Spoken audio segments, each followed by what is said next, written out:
They exchanged their wedding vows while bullets shredded their venue. It was supposed to be a fairy tale wedding, but a rival cartel crashed the ceremony with explosives. Instead of running, Boston's deadliest mafia boss slipped a platinum ring on her finger right before grabbing his gun. She watched her new husband walk straight into massacre to protect her. This is the craziest mafia wedding survival story ever told. Today, you and I are going to unpack a dark story about survival and the heavy price it demands. We start under the harsh, humming fluorescent lights of a late-night grocery store. Notice the way the camera lingers on Ara. She is fragile, her body shivering on the absolute brink of systemic failure from sustained psychological terror. As her knees buckle, she falls, but she never hits the concrete. Enter Nikolai. He catches her with the fluid, unhesitating grace of a man who dictates the terms of his world. In that split second, he sees the defensive bruising blooming like dark ink on her throat. His reaction is terrifyingly calm. He decides right then that her life belongs to him. Sometimes, the only way to escape a monster is to be caught by a darker, more powerful one. Look closely at her hands, knuckles white as she grips a cheap plastic basket. The trembling is a clear sign of extreme starvation and trauma. She tries to ground herself, drawing in a sharp breath for 4 slow seconds. It is a desperate, failing bid for control. Her ribs ache with a blinding heat, a brutal reminder of Bram, the man who shoved her against a wall 2 days ago. To hide the evidence, she nervously adjusts the collar of her black cashmere turtleneck. It was a gift from him, handed over while he wept, begging for forgiveness after his hands had bruised her skin. But soft wool cannot erase betrayal. A hard truth we all must face is that an apology bought with expensive gifts is never real love. It is just another invisible chain to hold you down. When that basket slips from her fingers, it is not just weakness. It is her psyche shattering alongside the eggs on the linoleum floor. For months, she survived Bram and his suffocating control. He stripped her of money and forced her onto the scale, turning her reflection into a weapon. She survived by stealing scraps from a library, drowning hunger in bitter coffee. But the human heart can only endure so much darkness before the lights go out. Her consciousness slips, surrendering to the void. Yet she is intercepted. The hands pulling her back are not shaking with panic. They are the steady, deliberate hands of a predator. He claims whatever falls into his path. Life teaches us that breaking down completely is sometimes the terrifying, necessary first step to being truly seen. As her vision returns, notice how she processes the man holding her. His voice is a low, steady hum that anchors her fractured mind. She sees his charcoal coat, the pale, unblinking eyes of a wolf studying its catch. He holds her with terrifying precision, moving a man who believes he commands the air itself. He does not ask her name. He demands to know when she last ate. It is a rapid establishment of total authority. Ara studies his sharp, brutal features. He radiates a dark, unyielding dominance that cuts right through her walls. Terrified, she falls back on the desperate instinct of a chronic survivor, whispering that she is fine. We all build these fragile shields, convincing ourselves we are perfectly fine even while our entire world is burning down around us. Honestly, you and I need to watch this next moment closely. He does not offer warm comfort. He simply states with zero emotional inflection that she is not fine. It is a cold, clinical assessment, and that absolute lack of pity is what paralyzes her. When she weakly tries to pull away, he overpowers her with effortless grace. He counters her protests with pure logic, warning that if she falls again, he will not catch her. It is a masterstroke, framing her survival as a problem only he can solve. Stripped of the screaming volatility she expects from Bram, Ara just stops fighting. She lets this dangerous stranger guide her to a nearby bench. Sometimes, when you are entirely exhausted from running, even a monster's quiet shadow can feel like a desperately needed sanctuary. He crouches low, forcing her to meet his gaze, and tells her to stay. It is never a request with a man like him. Her nervous system is completely hijacked, so she obeys. As he walks away, her conditioning violently rears its head. Her phone vibrates. It is Bram. His demanding texts act as a digital leash pulling tight around her throat. Panic spikes, her hands shaking. But before the terror takes hold, Nikolai returns. He opens a bottle of juice, pressing it to her hands, ordering her to drink. Refusing a man with this level of lethal gravity feels impossible. He watches her sip, managing her broken biology with the ruthless efficiency he uses to crush enemies. It shows us that true, unwavering power never needs to shout to make you listen. It simply expects the world to comply. He stays in a predatory crouch, perfectly balanced. Ara notices the markers of a man built for war, his custom suit failing to hide the heavy muscle of a fighter. When she whispers a weak thank you, he ignores it. Men of his caliber have no use for manners. Instead, his pale eyes lock onto her throat. She flinches, hand flying up to hide the collar, but it is too late. The mask drops. A violent, territorial rage flashes across his face as he demands to know who hurt her. She stammers, but he cuts her off, calculating the exact force it took to leave those marks. Ara freezes. She reaches for the old, familiar lies. A clumsy fall, an accident. But lying to the devil is a fool's game. We eventually learn that the dark always uncovers our deepest wounds. Let us look deeper into Ara's fractured state. That single piercing look from Nikolai dismantles her defenses. Pretending is useless against a wolf who knows the scent of blood. His voice drops to a lethal whisper, asking who did this. Why does this terrifying stranger see her pain when everyone else looked away for 8 long months? He reveals his own dark foundation, mentioning the mother he watched die when he was 9. It is the tragic birth of a protector who uses violence as a shield. Suddenly, her phone shatters the quiet again. Bram is pulling the chain. Notice how the cycle of abuse operates. The moment a victim finds a single breath of air, the leash snaps back. It is a hard lesson. Our deepest trauma never truly vanishes. It just patiently waits for a new shadow to hide within. At the mention of Bram's name, Ara's body goes into a physiological shutdown. She cannot find the words to explain the suffocating hostility of their apartment, or how he cornered her just to watch her break. Nikolai reads her trembling hands like an open book. He demands her phone. She hesitates, drowning in fear, but his deep, commanding tone triggers an absolute compliance. She hands it over. He scans the hateful messages with a chilling, sociopathic calm. Then the phone rings. Nikolai answers it with the detached, polite grace of an executioner. He smoothly states his name, Nikolai Vaya, and informs Bram that his victim is never coming back. Look, you and I can learn a lot from this quiet moment. True, absolute power never has to scream to make the entire room hold its breath. Nikolai seamlessly establishes his terrifying dominance.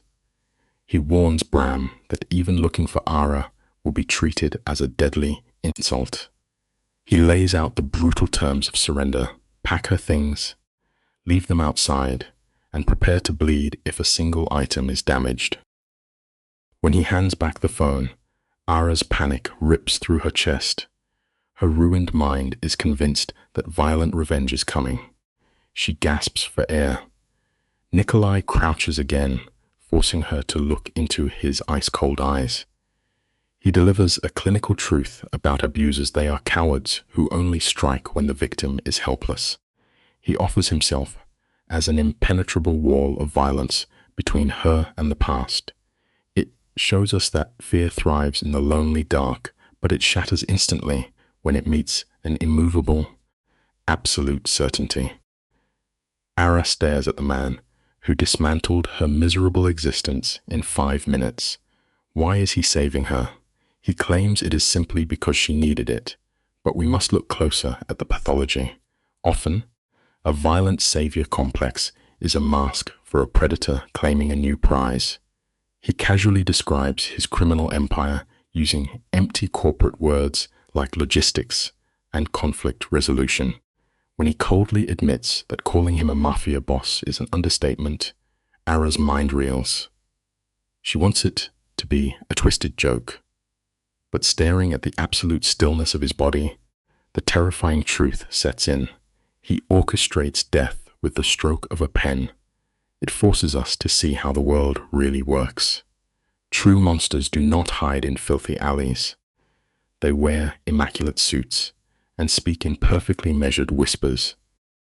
Ara weakly whispers that she cannot be part of his dark, illicit world. Nikolai's response is a terrifying masterclass in control.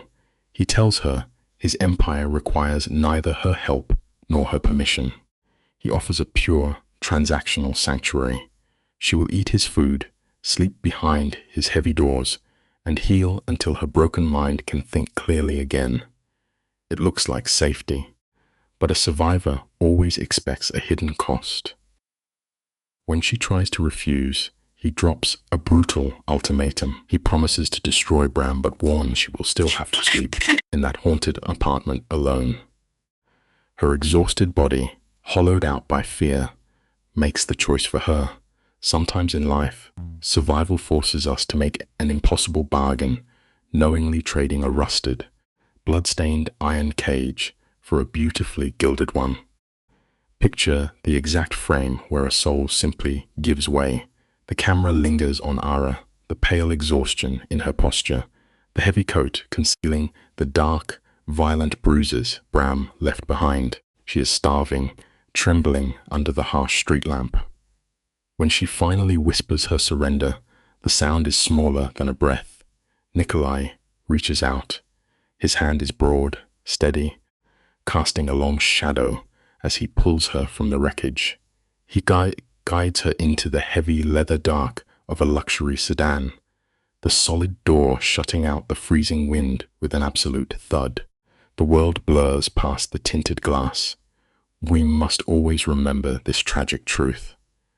The second we trade our freedom for a shield, our lives are changed forever. Let the camera pull back, revealing the stark contrast of her reality. Only an hour ago, Ara was desperate for a single meal. Now, she sits beside a man wrapped in the terrifying calm of an underworld king.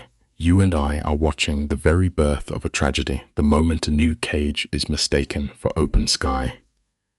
He promises his penthouse, speaking in a low, resonant baritone, vowing to hold her there until she no longer flinches. Right on cue, the harsh buzz of her phone shatters the quiet.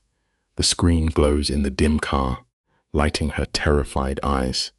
Bram is calling, sending his toxic flood of threats and desperate apologies. The sheer panic in her chest is suffocating. It teaches us a brutal lesson. Healing can never begin while the poison is still actively pumping through your veins. In a fluid, unhesitating motion, Nikolai takes the buzzing plastic from her trembling fingers and powers it down. The sudden silence in the vehicle is deafening. Ara watches him, her breath catching as pure, animal terror collides with a wave of intoxicating relief. Why would a man born of violence offer her a shield? The lighting shifts, casting half his face in deep shadow as he speaks of his own mother, murdered when he was just a boy. It is the tragic flaw of the Greek hero. This bleeding need to save the ghost of his past by saving her. When she whispers an apology for his pain, the muscle in his jaw tightens. Look closely at this frame. The violent scars we earn in our youth do not just fade away into the dark. They quietly become the very foundation of the adults we become. The scene cuts to the towering heights of his penthouse, an isolated fortress of cold glass and polished marble suspended above the harbor. The private elevator doors part with a soft chime. Standing in the foyer is Mira, an older woman with sharp eyes that miss nothing. Nikolai commands the space, his voice echoing as he declares that Ara is staying. Ara stands small, her shoulders curling inward, but then Mira reaches out. Her touch is unexpectedly warm, offering a hot meal and a bed. The sheer weight of this kindness makes Ara choke back a sob, whispering a frantic apology for taking up space. It is a terrifying paradox we all eventually face. Sometimes the only way to survive the monster you know is to trust the monster you do not. The camera follows Alara down the long, shadowed hallway. She steps into a massive bedroom bathed in soft, amber light, thick rugs muting her uncertain footsteps. It looks like a sanctuary, but the cinematic tension tells us otherwise. The most dangerous predators do not use force. They use the overwhelming gravity of sudden safety. Mira opens a cedar closet, revealing garments in Alara's exact size, fresh soaps waiting by the marble tub. Nikolai has anticipated her every basic need, perfectly bypassing the walls she built to survive. Her brow furrows in desperate confusion. Why does a wolf bother feeding a stray? The framing is beautiful but deeply unsettling, reminding us of a hard truth. The most absolute forms of control are very often disguised as total, unquestioning generosity. Stick with me here, because this is where the tragedy deepens. Mira speaks softly by the door, confirming Nikolai's dark obsession with hunting men who hurt women. He is a lethal savior. When Alara finally pushes the heavy wooden door shut and hears the solid click of the lock, her knees simply give out. She collapses against the frame, sobbing uncontrollably into her hands. We only allow ourselves to shatter when the body knows the immediate danger has passed. Hours later, she's up in the heavy silk sheets. The warm scent of roasted garlic pulls her from the dark. But notice the wide, panning shot of the room. There is no phone. There are no clocks on the nightstand. She is floating in a beautiful void. Total isolation is the easiest way to make someone forget the outside world entirely. The bathroom mirror is framed in harsh, unsympathetic light. Alara stares at her reflection, trembling fingers tracing the dark. Purple bruises shaped exactly like Bram's cruel grip on her pale throat. She pulls her collar up, hiding the damage, and drifts to the softly lit kitchen. Mira stands at the stove, the gentle clinking of porcelain creating a rhythm of domestic peace. A bowl of steaming, golden broth is placed before her. The smell alone makes Alara's empty stomach clench in painful hunger. She grips the silver spoon, her knuckles white, as she fights the animal urge to swallow it whole. Mira's warm hand rests on her shoulder, urging her to slow down. True healing is never a race to the finish line. It is the agonizingly slow work of learning how to just breathe again. Nikolai steps into the kitchen, his dark suit discarded, wearing the quiet, terrifying ease of a wolf in its den. Ice clinks against crystal as he pours a drink. When Alara stammers a fragile thank you, he waves it away without a glance. He does not need her gratitude, he needs her dependence. Leaning against the marble counter, he drops a bombshell with devastating calm. Bram is gone, chased out of the city by men who do not ask questions. The camera focuses on Alara's wide eyes as Nikolai casually adds that if Bram returns, the consequences will be terminal. She grips her hot bowl like a lifeline, absorbing the horror of her savior's true capacity. Real power over others often hides a deeply broken soul, but to a desperate victim, it looks exactly like heaven. You and I are watching the invisible strings of dependency being tied one by one. Alara looks up at him, her voice cracking as she confesses her terror, admitting that she is just as afraid of him as she was of Bram. Instead of denying it, Nikolai nods slowly, the low lighting catching the cold truth in his eyes. He gives her the intoxicating drug of pure, brutal honesty, refusing to pretend he is a good man. It is a stark reminder for us all. The most inescapable traps are never built with lies, but with dangerous truths. He remains standing over her, a silent, heavy presence. Before shifting the tension, he asks about her quiet job at the city archives. The simple question pulls her gasping back to the real world, grounding her mind while his towering shadow keeps her completely wrapped in his grip. Watch how the director frames this illusion of freedom. Nikolai hands her the office phone, granting her the agency to call her boss. But his heavy gaze dictates every single word.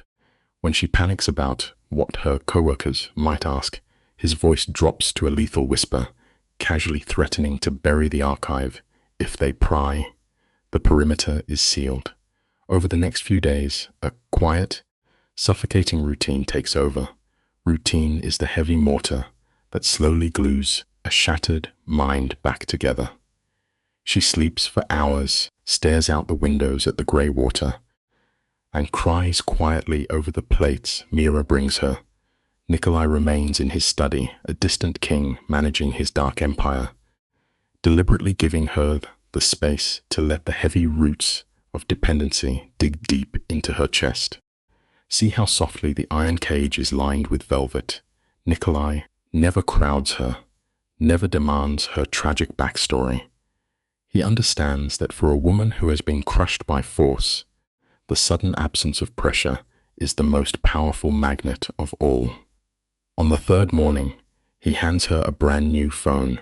He has moved all her contacts, but surgically deleted Bram, then casually mentioning the 20 missed calls he intercepted and silenced.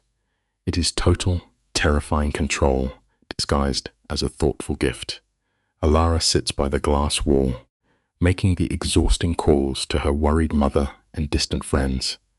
She spins a quiet tale about needing a break, weaving a safe little lie. She tells them she is finally fine. Yet, every single word that leaves her lips is cast entirely in the long, dark shadow of a criminal king. Her friends beg her to stay with them, but Alara gently refuses. The dependency has already taken root. By Friday, Nikolai's men retrieve her few meager boxes of belongings. The camera captures the tragic visual contrast. Her worn, faded sweaters resting against his $1,000,000 leather sofa. That evening, the dynamic shifts. He calls her to the massive oak dining table, the flickering candlelight catching the sharp angles of his face. He pours the wine and asks why she chose to be an archivist.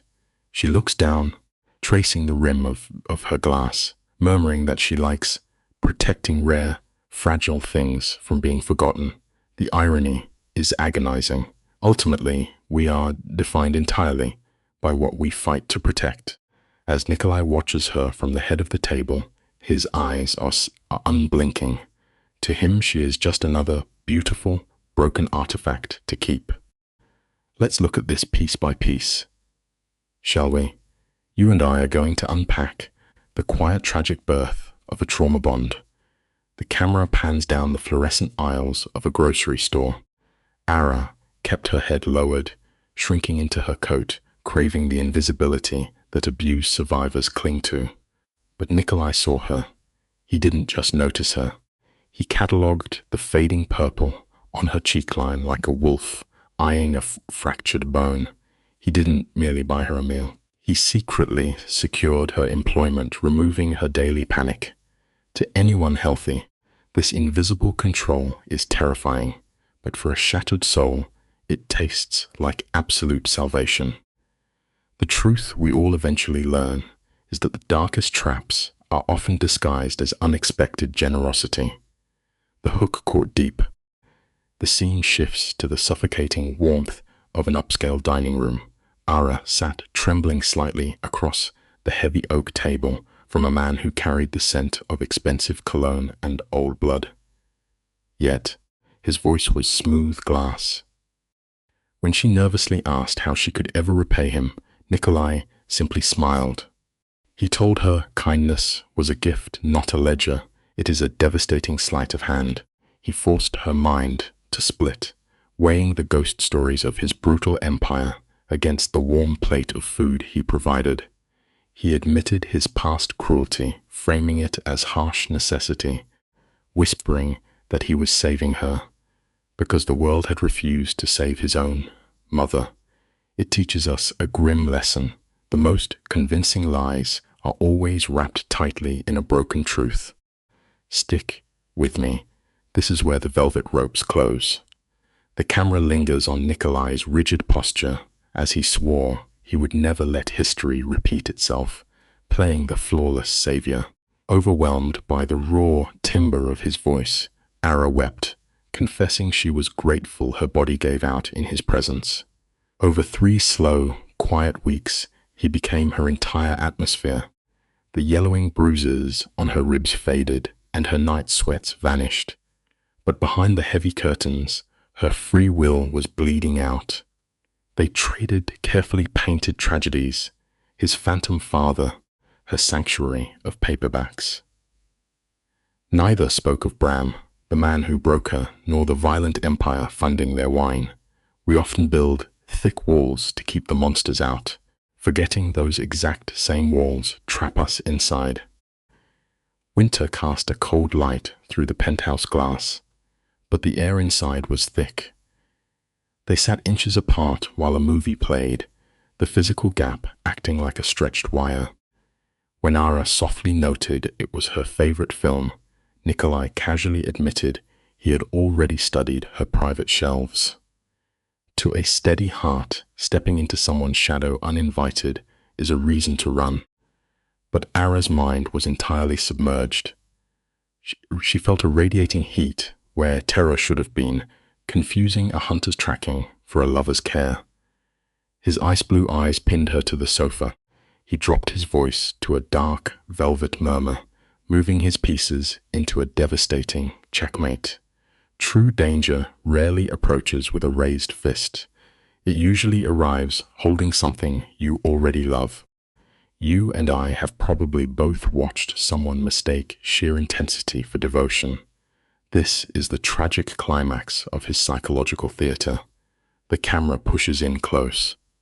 Nikolai leaned forward, his heavy frame crowding her space, and murmured that he was already in love. Before she could flinch, he stole her weapons.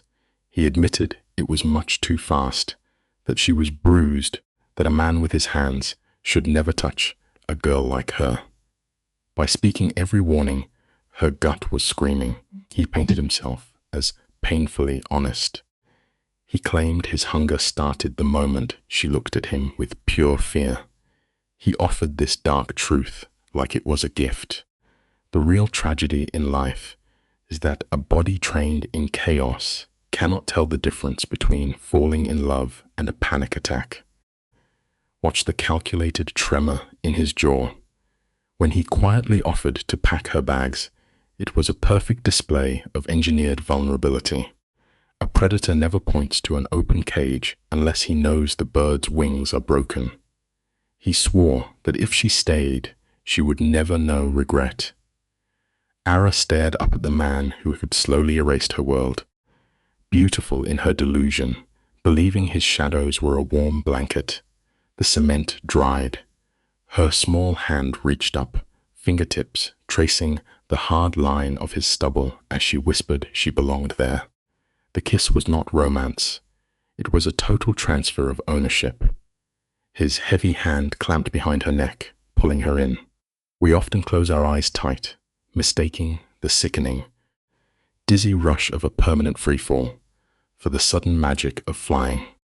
We're about to uncover the bleakest corner of this tragedy together.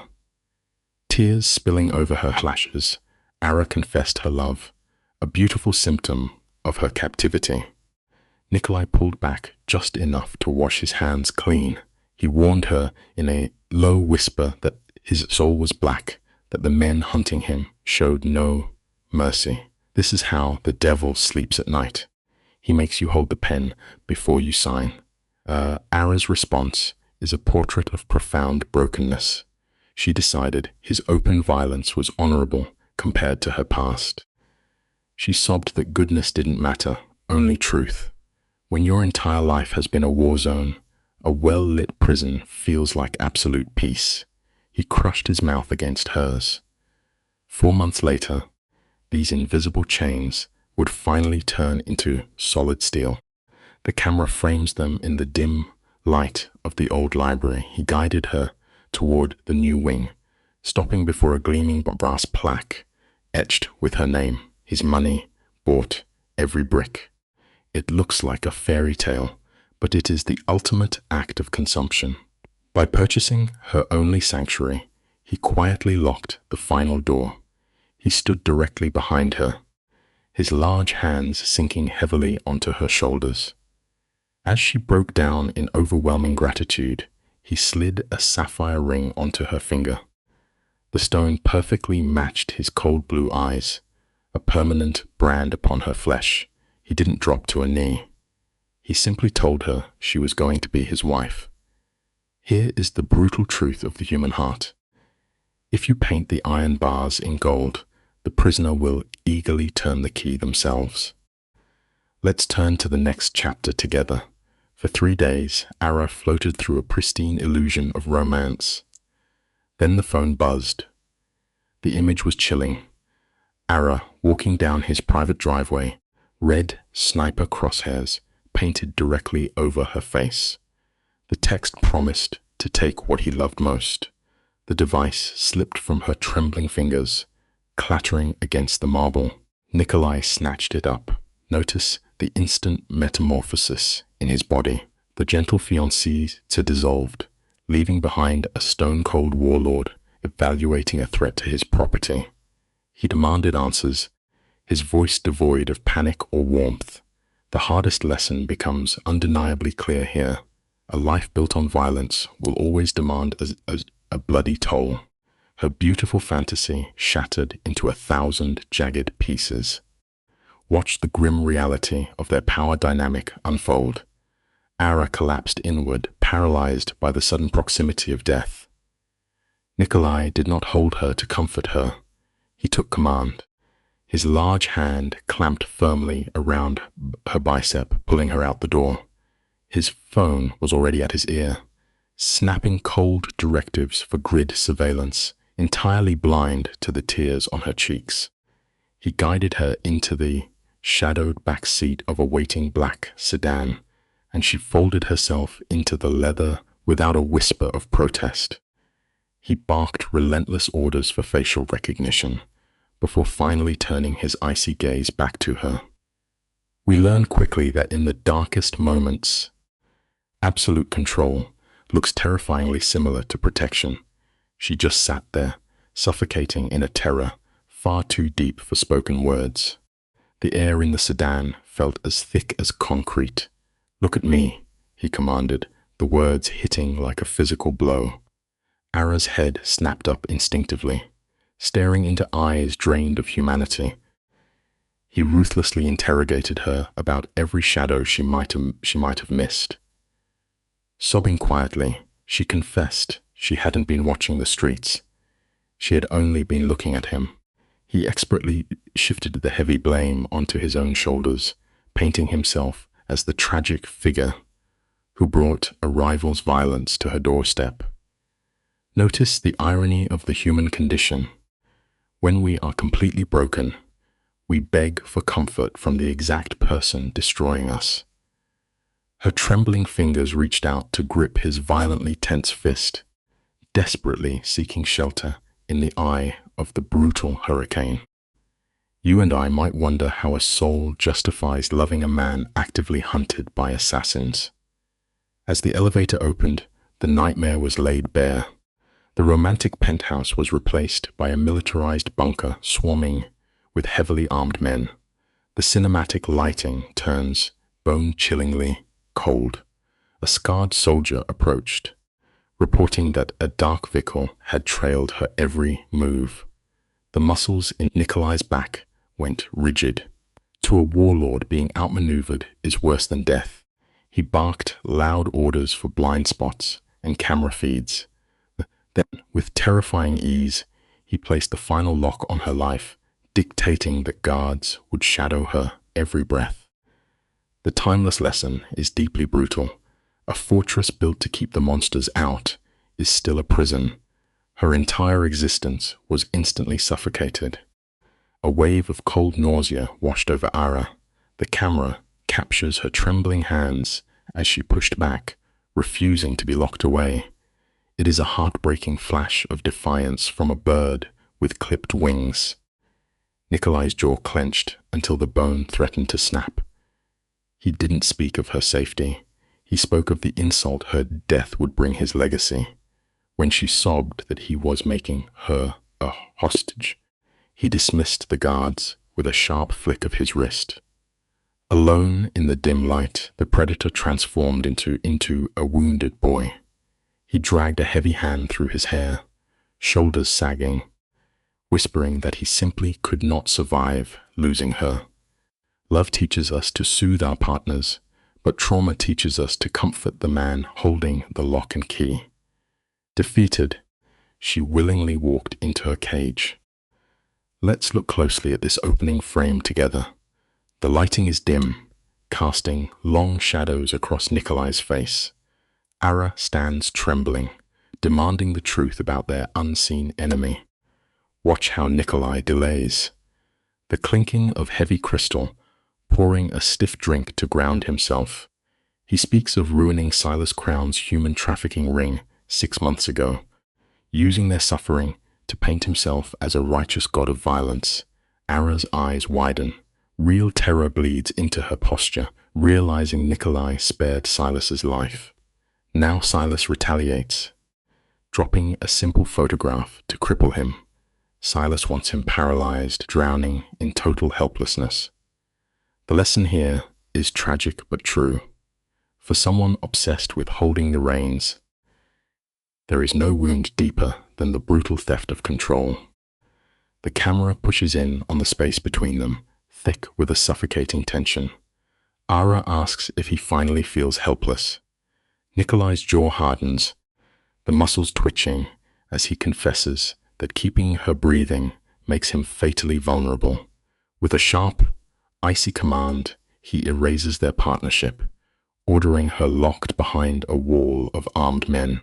Ara fights back, her voice cracking, desperate to prove her trust is a free choice. It is the heartbreaking delusion of the captive mind clinging to invisible chains. Nikolai's restraint snaps. He roars that her very heartbeat is the gold Silas wants to steal. The echo of his shout hangs in the air before he drops his head, apologizing. But Ara steps closer, touching his chest, validating his rage. We often mistake a roaring fire for warmth, tragically forgetting that aggression and intimacy are never the same thing. Notice how the frame tightens as Nikolai pulls her against him. The embrace is violently tight, almost bruising her ribs. He buries his face in her hair, whispering that his lungs will not work without her. It is a masterpiece of emotional extortion. Ara collapses against his chest, weeping, tragically burying her face into the architect of her nightmare. She begs for a simple life to finish their wedding plans once the blood is mopped up. He seals the empty promise with a heavy kiss. But the second the heavy oak doors open and his men step inside, the lighting shifts, the romantic shadows die. Nikolai's face turns to stone. He barks a chilling order to drag their rival back, breathing. It reminds us that when we anchor our peace to a violent soul, we guarantee a life lived in the agonizing grip of structured paranoia. Follow me into the suffocating quiet of the next scene. Ara is now a ghost haunting her own halls. Heavy boots echo outside her bedroom, armed guards tracking every shallow breath she takes. Downstairs, the staff chatters mindlessly about wedding orchids, but the air in the house feels like a crypt. Nikolai abandons sleep entirely. Every dawn, Ara wakes to cold sheets. Finding him bathed in the blue glow of surveillance monitors, she desperately paints his obsession as devotion. By the fourth morning, her spirit splinters. She finds him drowning in threat reports, his eyes sunken and hollow. She begs him to sleep, but his refusal is sharp as glass. He will not rest until the threat bleeds out. She steps back, the heavy door clicking shut, proving that a golden cage is still a cage, no matter who holds the key. The camera lingers on her trembling hands as she finally asks the question that would shatter a healthy mind. She asks exactly how many bodies he has buried. The silence in the room is deafening. Nikolai does not blink, nor does he soften the blow. 17 by his own hands, he tells her, his voice devoid of a single ounce of regret, and dozens more by his orders. A normal soul would run, screaming into the night, sickened by the monster standing in the dark. But watch the subtle drop of Ara's shoulders. The terrifying truth washes over her, and she exhales. Relief. The roots of her tragic bond take hold right here in the shadows. She finds comfort in the blood on his hands. It is a devastating reminder that trauma can warp our compass so deeply. We start running toward the fire instead of away from it. Focus on the slight tilt of his head here, the cold calculation in his eyes. Ara tries to find the edge of his humanity, asking if he would ever bend his violent rules just for her. His answer is a crushing wait. He tells her no, simply because his brutality is the only shield keeping her alive. He wraps his pathological control in the language of romance. He offers no apologies for the terror he brings to her doorstep. And the true tragedy unfolds in her soft, defeated sigh. She does not fight. She tells him she loves the monster he is. The scene fades as she quietly sacrifices her own sense of right and wrong on the altar of his madness. It teaches us a brutal truth. When you compromise your own soul to keep someone else's love, you lose yourself long before you ever lose them. The lighting softens for just a fraction of a second. Nikolai's rough, scarred hands interlace with hers, an anchor trying to steady a sinking ship. He murmurs a promise to rethink the guards, a fragile lie meant to stop her tears. But before the warmth can even register on her skin, the harsh metallic buzz of his phone shatters the illusion. An unmarked black sedan is idling outside their walls. Watch the instant, violent shift in his posture. The tender lover vanishes, replaced by the rigid, coiled tension of an apex predator smelling blood. Ara's chest heaves, her pulse hammering against her ribs like a trapped bird. The terror floods right back in. It is a harsh mirror to reality. You can never build a peaceful home on a foundation of constant warfare, no matter how desperately you want to believe the lie. Come with me to the security room, bathed in a sickly pale light. On the screen, that heavy black sedan just sits there, bleeding exhaust into the cold air. It is Silas's shadow, stretching over their fragile sanctuary. Nikolai dispatches Victor to the front gates. Notice the cinematic staging. Victor walks out with his hands empty, palms open to the night air. It looks like surrender, but it is pure, arrogant dominance. A few unheard words are exchanged through a cracked window, and the car slowly rolls away into the dark. When Ara desperately asks what happened, Nikolai gives a deadpan smirk. His men threaten to call the authorities. The irony hangs heavy in the room. A cartel boss hiding behind a badge. It proves that in a world built on lies, The lines between hero and villain are nothing but a matter of convenience. The camera stays fixed on the ticking clock. Nikolai knows that brief encounter was a deliberate test, a sick game to map their defensive tripwires. They are forced to wait, trapped in a silent house heavy with dread. Then, deep in the middle of a sleepless night, the sharp suspicion of Ara's phone cuts through the dark like a knife. Her trembling fingers illuminate the screen. It is not a written threat. It is a silent video shot from above, tracking her walking through her own private library just 5 days ago. The color drains from her cheeks. Silas is proving that walls mean absolutely nothing. He's been watching with her breathe. It leaves us with a chilling realization.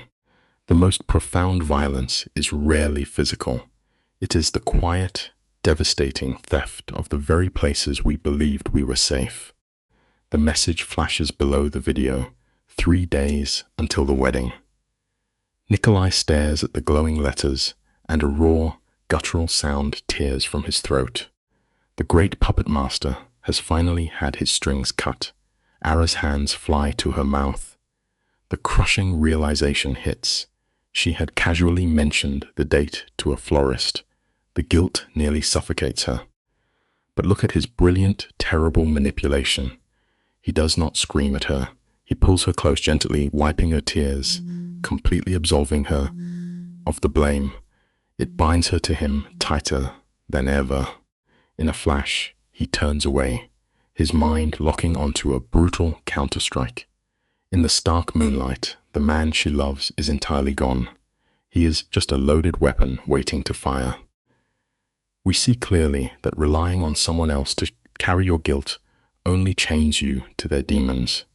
The frame widens to capture his absolute arrogance. Nikolai decides to turn his own body into the bait. He genuinely believes he can outsmart death itself, a fatal flaw of a man who plays God. Ara drops to her knees, weeping, terrified that she is about to watch him die. He grabs her face, demanding her blind faith, pointing to his own survival as if he is immortal. Then, he simply walks out into the hallway, leaving her crumpled on the floor in the dark. The house erupts into a militarized zone, men racking shotguns, packing heavy tactical gear. By dawn, the beautiful wedding is cancelled, forcefully relocated to a concrete estate hours outside the city. It is a tragic lesson on the nature of pride. When a man believes he is untouchable, he will gladly burn down his own life just to prove he can walk through the flames. You and I have probably both witnessed something like this. A love that suffocates rather than saves. The camera tracks Ara sitting at a massive empty dining table. Her beautiful wedding has been warped into a heavily fortified bunker. She aimlessly pushes her food around the porcelain plate, completely stripped of her voice. She looks up, her eyes wide and haunted, asking if they have built a sanctuary or a trap. Nikolai does not even look up from his blueprints. A fortress, he mutters, utterly blind to the fact that he is her true warden. She nods slowly, making the tragic, conscious choice to accept her chains, mistaking his paranoid obsession for passionate romance. It brings us to the most painful truth of all. Control, no matter how beautifully it is dressed up as affection, is always just control. Watch as Nikolai presses a heavy kiss into the crown of Ara's hair. It is a suffocating weight, cloaked in the masquerade of tenderness. He orders her to remain indoors, the words landing with the cold finality of a turning lock. To him, she is a prize to be hoarded. Beside them, Mira weaves a desperate fiction, painting his obsessive control as a tragic romance. She whispers that Nikolai is paralyzed by the fear of losing her, forcing the innocent girl to carry the emotional burden of a monster. Ara slumps under the phantom weight of his sins, mistaking the looming shadows of armed sentries for a lover's devotion. True intimacy demands an open door, never a barricaded fortress. Mira's voice trembles, questioning if their wedding can even survive this grim reality. Mira casually suggests Nikolai would burn the entire city to ash just to see this wedding happen, treating innocent lives as mere kindling for his desires. 2 dawns later, the clock strikes 4.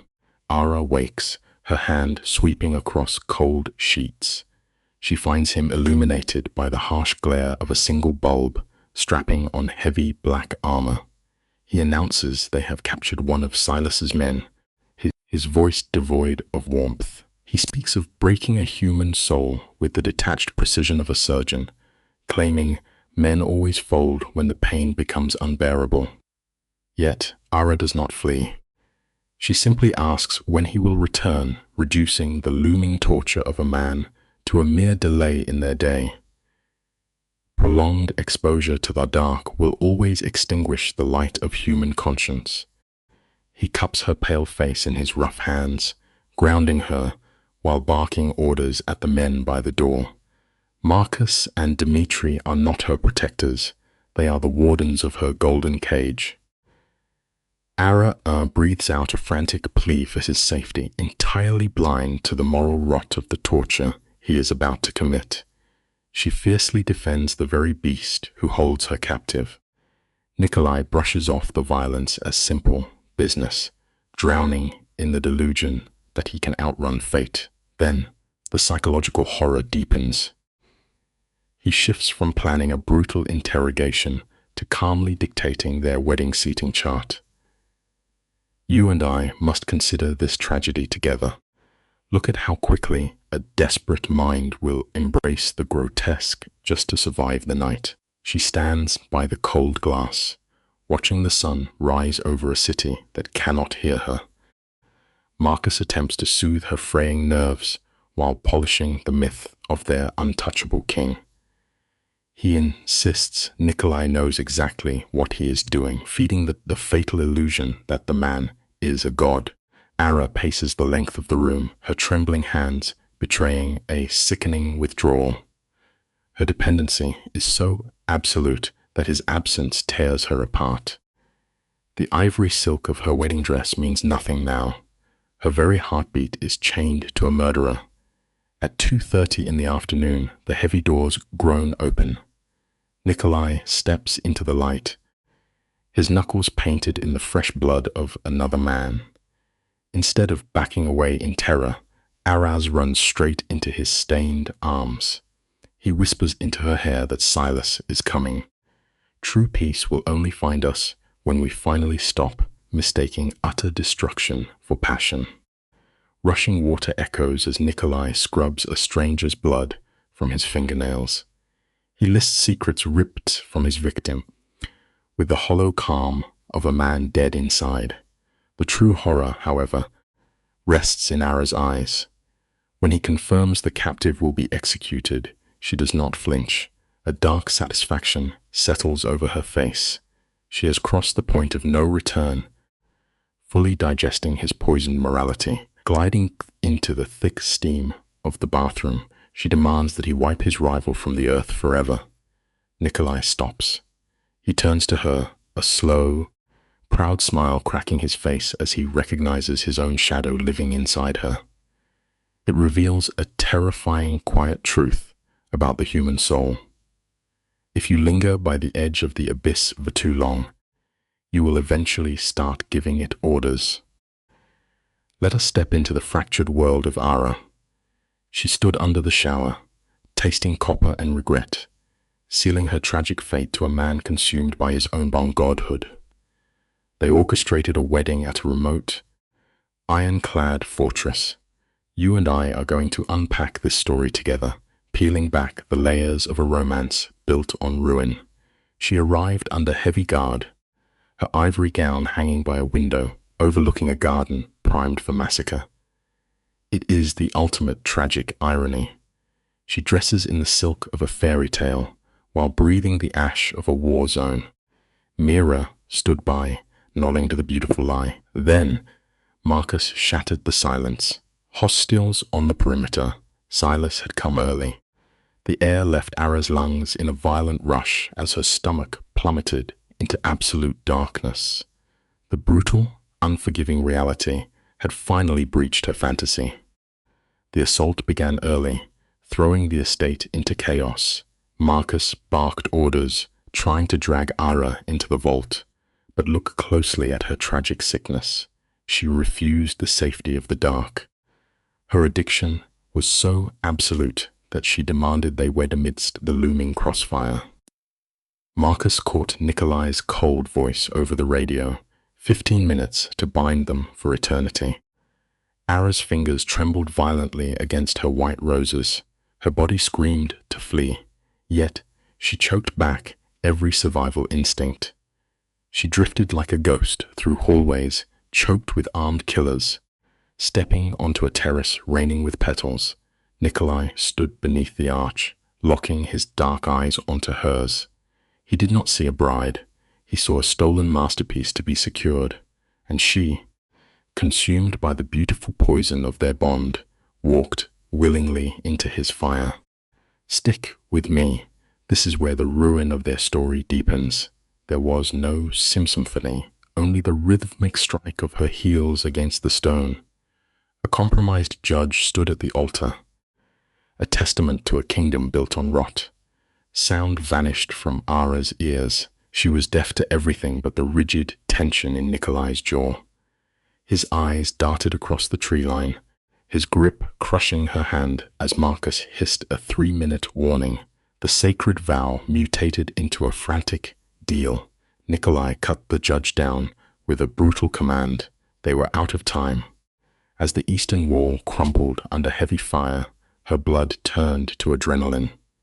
Nikolai slid the cold platinum band onto her finger with chilling precision. Men like him do not feel fear. They only feel the territorial rage of a threatened king. Just as the judge spat out the final blessing, a blast tore the sky in half. Smoke and glass filled the air as Nikolai threw his shoulders over Ara, turning his body into a shield. The trembling judge sealed their grim pact. In that breath, the kingpin crashed his lips against hers in a bruising kiss of ownership, while his right hand blindly accepted a loaded gun from his guard. It is a haunting mix of romance and slaughter.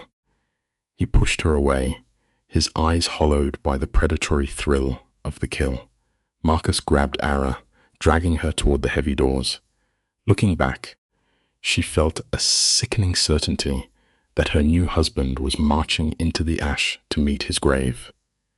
She was hurled into the belly of the earth, a reinforced tomb wrapped in rich leather. Polished screens glowed with the silent feed of the massacre above. The lesson here is a bitter, timeless one. Security purchased with innocent blood will always require a bunker. The steel weapons lining the bunker walls could have drowned a small nation in blood. Mira was a ghost, her skin colorless as she clung to a heavy desk. Marcus barked to seal the vault. The massive deadbolts slammed shut, echoing with the dreadful finality of a coffin lid. You and I have probably sought comfort in a storm, but Ara's frantic hunt across the glowing monitors was a desperate sickness. The cameras displayed the ruin of her fairy tale. Silas's men swarmed the burning gardens like locusts. Ara screamed, begging to know where her husband was. Marcus pressed a hand to his earpiece, his tightly wound jaw betraying his silent panic. He lied, claiming the fire was contained. But Ara watched the screens as 3 of their men were cut down in a hail of bullets. Even as shock waves knocked dust from the ceiling, Marcus coldly insisted the slaughter was all part of the plan. A monitor sparked and died. Ara ripped her bridal bouquet to shreds, hurling the decapitated roses against the steel walls. It was a violent release of a mind snapping in two. On the surviving screens, Nikolai was a specter of death. He moved with chilling grace through the crossfire. 2 flashes of his gun, 2 bodies hitting the dirt. He walked through the raining lead as if he commanded the bullets themselves. To Ara, he was both a god and a demon, the ultimate tragedy of a captured heart. She demanded the odds. Marcus, his voice finally cracking, admitted they had walked into a snare. They planned for 12 men. 20 poured through the gates. Silas had played them perfectly. The blood drained from Ara's face, freezing her in her silk dress.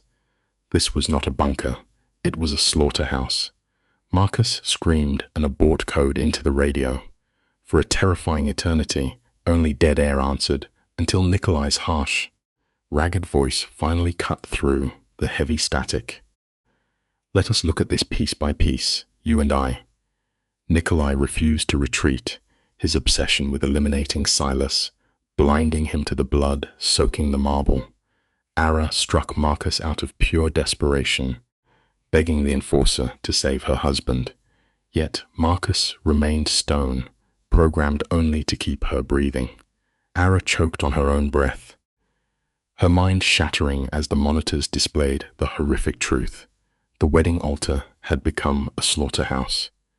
Through that elegant, ruined space, Silas Crown moved like a shadow, hunting the man she had just sworn to love forever. It is a quiet tragedy.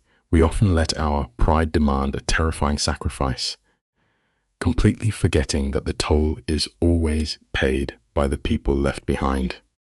15 minutes into the nightmare, the power grid died.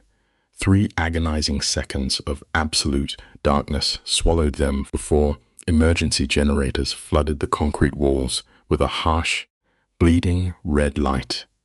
The sanctuary had become a tomb. Ara paced the floor endlessly. The heavy drag of her silk bridal gown against the stone sounded like a ghost wandering through purgatory. Dmitri examined the dead wires, confirming they were completely blind to the massacre above. Marcus twisted the radio dial, finding nothing but cold static. She had been a wife for exactly 20 minutes, yet the crushing weight of the violence made it feel like a lifetime. It is a difficult truth to accept. The cages we build out of twisted love and deep fear are always the hardest ones to escape. Ara twisted the cold platinum ring around her trembling finger. The metal felt like a heavy shackle she had chosen for herself. She shook with quiet sobs, holding on to the tragic delusion that she could somehow control a monster. Mira watched her with quiet pity, whispering that a man like Nikolai would gladly burn the world to protect what belonged to him. Suddenly, the dead radio spat out a violent crackle.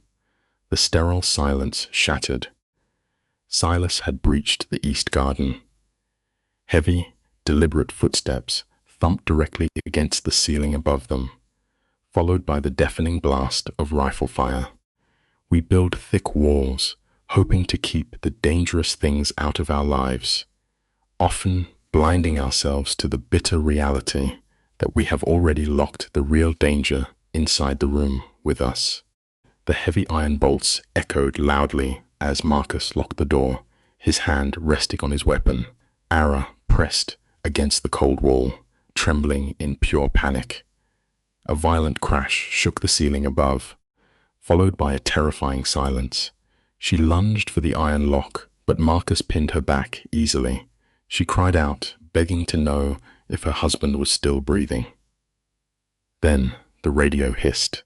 Victor delivered the fatal blow. Nikolai was down, bleeding out in the northern hall.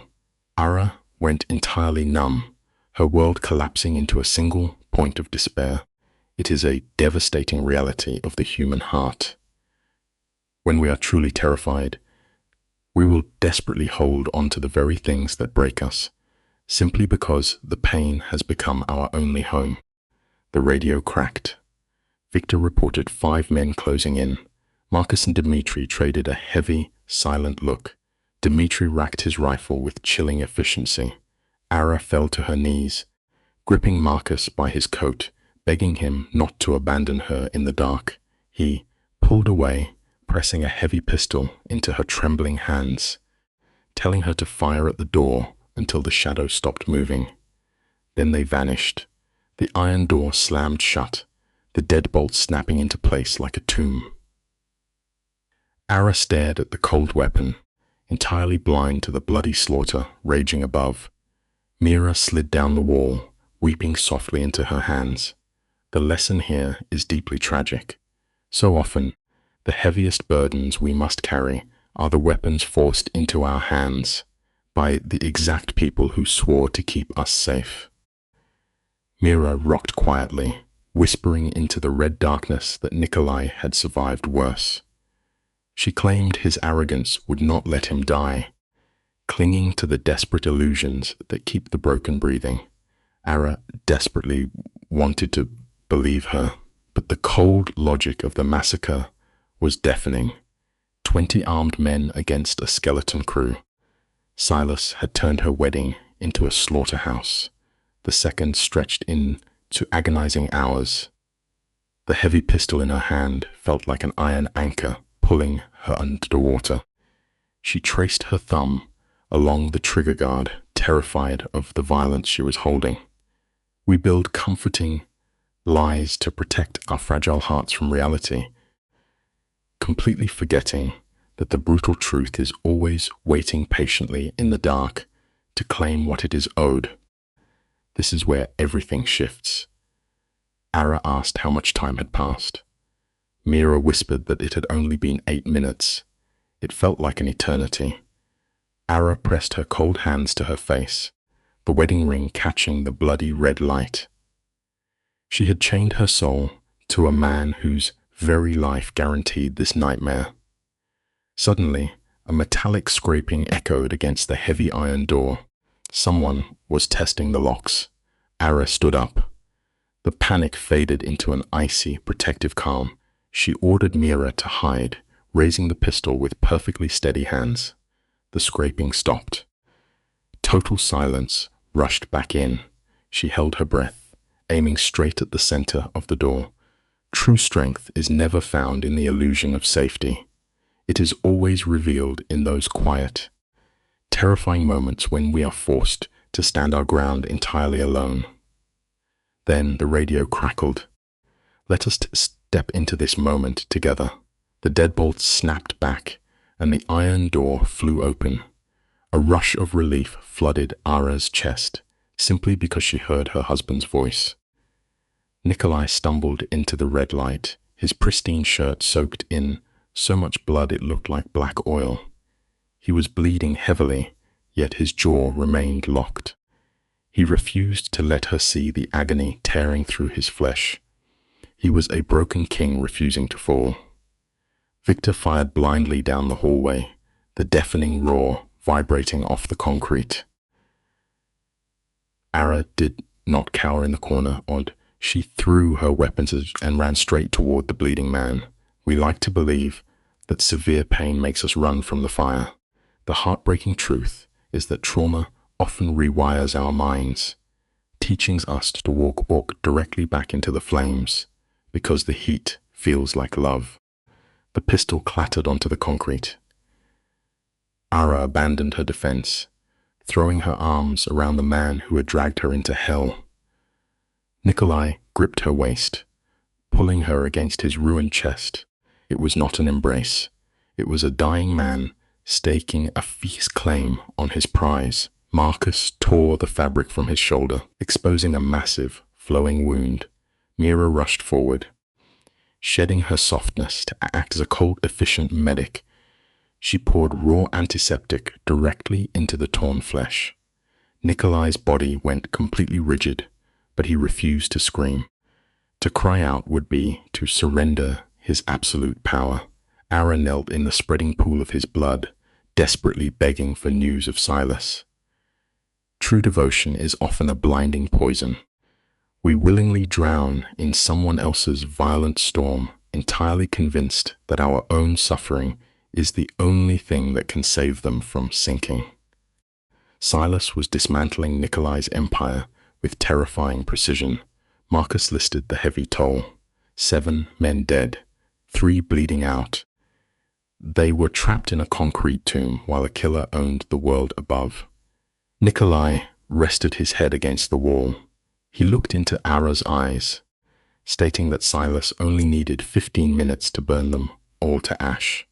He was testing her, waiting to see if she would break. Ara never flinched. She held his bloody face, deeply romanticizing their destruction. She truly believed dying by his side was a pure act of love. Then Victor shattered the dark illusion, stepping forward with a cold, practical escape plan. There is a profound lesson in survival here.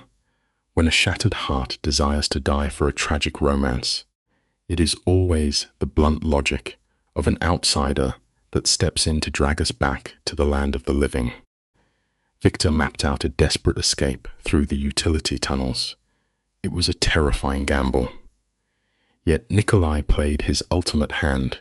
He calmly volunteered to stay behind and bleed in the dark to distract Silas. He painted himself as the tragic savior, securing his godlike status in Ara's fragile mind. Her reaction was entirely broken. Her white gown was heavy with his dark blood, a perfect symbol of how his violence had permanently stained her life. She cried out, violently rejecting her own survival, swearing she would never leave him to die alone. When Nikolai argued that his wounded body would only slow them down, he knew exactly what he was doing. It only tightened the chain around her heart. We frequently mistake manipulation for noble sacrifice. The greatest trick a dangerous person can pull is making you believe they are suffering solely to save your life. Step into the shadows of this room with me. The air is thick with sheer desperation. Ara stands still, but choosing the certainty of death over cutting her tragic tether to Nikolai. Her survival instincts are entirely erased by her devotion to this beautiful monster. The silence shatters when Mira withdraws an outdated phone. In their dark world, ancient technology means debts paid in blood. She whispers that she has called in a ghost named James Kovich. Watch Nikolai closely. His jaw clenches, a rare, terrifying crack in his flawless armor. 20 armed men are swarming the perimeter, ready to tilt the scales of this massacre. It is a sobering reminder that sometimes the darkest ghosts of our past are the only forces capable of saving our fragile future. Kovich is a living echo of a blood-soaked night in Providence. For Nikolai, this intervention is a terrifying loss of control. Mira stands firm, justifying her choice as a mother protecting a bride trapped in a nightmare. But watch Nikolai carefully. He steps into Ara's space, pressing his forehead against hers. It looks like tender intimacy, but it is a heavy collar of ownership. He whispers that the violence is about to amplify, and she leans into him, embracing the dark. He kisses her, tasting the metallic salt of blood and quiet agony. In that brutal exchange, his shattered power is fully restored. We must be careful who we let hold our hearts, because love can easily become the most beautiful cage we ever build. He coldly orders her immediate extraction, sealing her fate. The fragile safety shatters as impacts hammer the steel doors. Dmitri tries to speak over the noise, clinging to the metal to keep his panic at bay. But the men outside do not care who lives. Explosives rip through the corridor, the lights violently die, and choking dust fills the room. Over the radio, Kovich speaks with chilling calm, ordering them to survive in this slaughterhouse for 7 impossible minutes. Another blast tears the heavy door from its hinges, revealing a nightmare of muzzle flashes and screaming steel. Dmitri reports the breach with a dead, hollow voice. It is a harsh lesson in survival.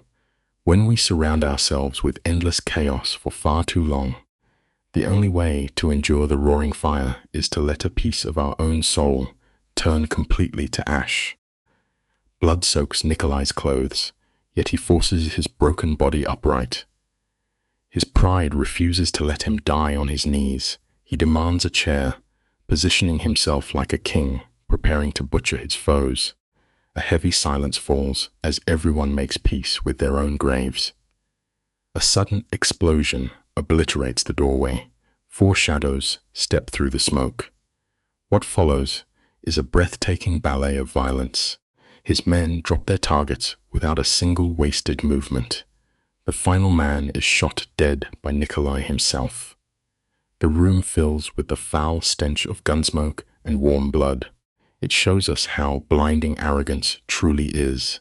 Even at the edge of death, a man driven by deep pride will burn down the world just to be the last one sitting on the ashes. Let us watch the exact moment Ara loses her soul. Heavy footsteps echo in the hall, and she raises her gun.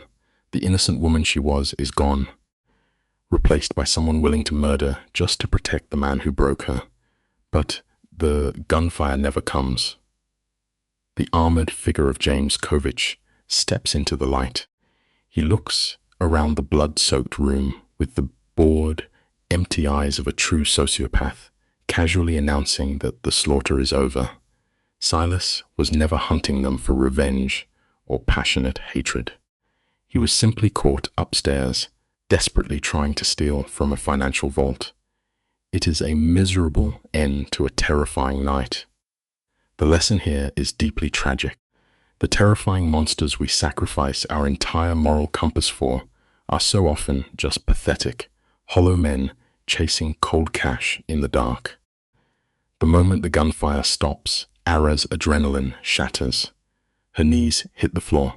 Marcus begs Nikolai to get medical help for his wounds, but a proud narcissist craves victory more than oxygen. Nikolai refuses. He drags his bleeding body forward, desperate to look his rival in the eyes. Ara silently follows him. Her trauma binds her to his side, forcing her to watch his dark descent. They drift through the destroyed estate like wandering ghosts. The white wedding aisle is buried under shattered chairs and thick pools of blood. Silas sits at the end of it, bound tightly to a chair. It brings a heartbreaking reflection to mind. We can never truly heal our deepest emotional wounds if we refuse to walk away from the toxic environments that broke us. Look closely at Silas in the dim light. He is no cinematic villain. He is just an average, balding man in a torn suit who could easily pass for a tired accountant. But the horror lies in his eyes. They are flat, empty voids staring from a soul completely scrubbed of empathy. It reminds us of a terrifying truth. True monsters rarely have claws. They just look like ordinary people with completely empty hearts. Silas laughs, offering a mocking toast to the ruined wedding. Nikolai stands rigid, a wounded predator holding his violent ground. He orders his guards to leave. Ara begs him to stop, but he forces her to stay. He wants her to watch his psyche fracture. He disguises this horror as deep intimacy, deliberately twisting her trauma to bind her even deeper into his terrifying world. The heavy doors quietly click shut. The doors seal them inside a suffocating psychological terrarium. Nikolai stalks toward the bound man. Every step leaves blood on the floor, yet he radiates an aura of terrifying violence. His voice is a low hum as he lists Silas's failures. Silas shifts the blame, desperate to protect his bruised ego. He spits that Nikolai ruined his human trafficking ring and stole his empire. Nikolai stares back, disgusted by the sheer horror of selling lives. Silas just shrugs against his plastic cuffs. He smiles, claiming that every man is the hero of his own story. It is a chilling reminder of human nature. We will constantly invent convenient lies to justify the terrible damage we leave in our wake. Then, Silas slowly turns his dead eyes toward Ara, preparing to tear her mind apart. Silas targets the cracks in Ara's mind, asking if she understands the corpses her husband built his throne upon. Ara holds his gaze, insisting she knows enough. Silas laughs, eagerly listing the families Nikolai has destroyed. Nikolai cannot stand this. His twisted ego demands he remain the righteous savior. He steps in, stating those men deserve to bleed. Silas smirks and calls him a false god. In a blur of motion, Nikolai's hand clamps violently around Silas's throat. As the man chokes, Nikolai whispers that federal agents are tearing his dark empire apart right now. He releases his grip, leaving Silas violently gasping for air. Death would be too kind. Public ruin is his true punishment. It teaches us a grim truth. Revenge never actually heals our deep internal pain. It simply pours our bleeding agony into a much darker vessel. The dust finally settles. Silas spits blood, mocking Nikolai for being weak. Nikolai looks at Ara, claiming his love has cured his hunger for vengeance. But do not be fooled. He has merely shifted his suffocating need for control entirely onto his bride. Silas sneers, warning that Ara will run when she wakes up to the monster she married. I want you and I to watch Ara's face right here. She doesn't run. She crouches down, her voice terrifyingly calm as she lists Nikolai's 17 murders like they are romantic poetry. She truly believes his violent sociopathy is a beautiful shield built just for her. It reveals a profound tragedy of the human heart. We are often so desperate for love that we will gladly rename pure poison as medicine just so we can swallow it down. Ara delivers her chilling judgment, drawing a moral line between Silas stealing lives and her husband butchering rivals. She weaponizes her past, using her survival of an abusive ex as proof of her strength. Her soul is trapped in a dark loop. She hasn't escaped abuse. She merely traded up for a monster with sheeper teeth. Silas stares at her, unnerved by the rot of her psyche. Nikolai gazes at her with sick pride, realizing his infection of her mind is absolute. She calmly suggests they find a doctor, treating the slaughter like a minor inconvenience. They vanish into a secret clinic. It shows us a painful truth. Broken flesh can easily knit back together in a few weeks. But when a human mind shatters this deeply, the darkness left behind is completely permanent. You and I have seen how pain changes people, but this image is tragically grotesque. Ara sits in a hospital waiting room, wrapped in her ruined wedding dress. The white silk is heavily soaked in crimson blood. She stares at the wall with a haunting stillness, numb to the terrified whispers of passing nurses. The sheer violence of her life is literally painted across her. When a surgeon confirms Nikolai survived the bullets, a crushing wave of relief brings her to her knees. Her dark god still breathes. She pushes open his door, finding him pale and broken, but his dark eyes instantly lock onto hers. It reminds us of a chilling reality. No matter how deep the steel trap is, a true predator will always endure the absolute worst pain imaginable just to survive another bloody day. The camera lingers on her psychological metamorphosis. Nikolai stands before her, battered but lucid, his dark eyes searching hers for the innocence he destroyed. He questions her commitment now that she has seen his monstrous reality.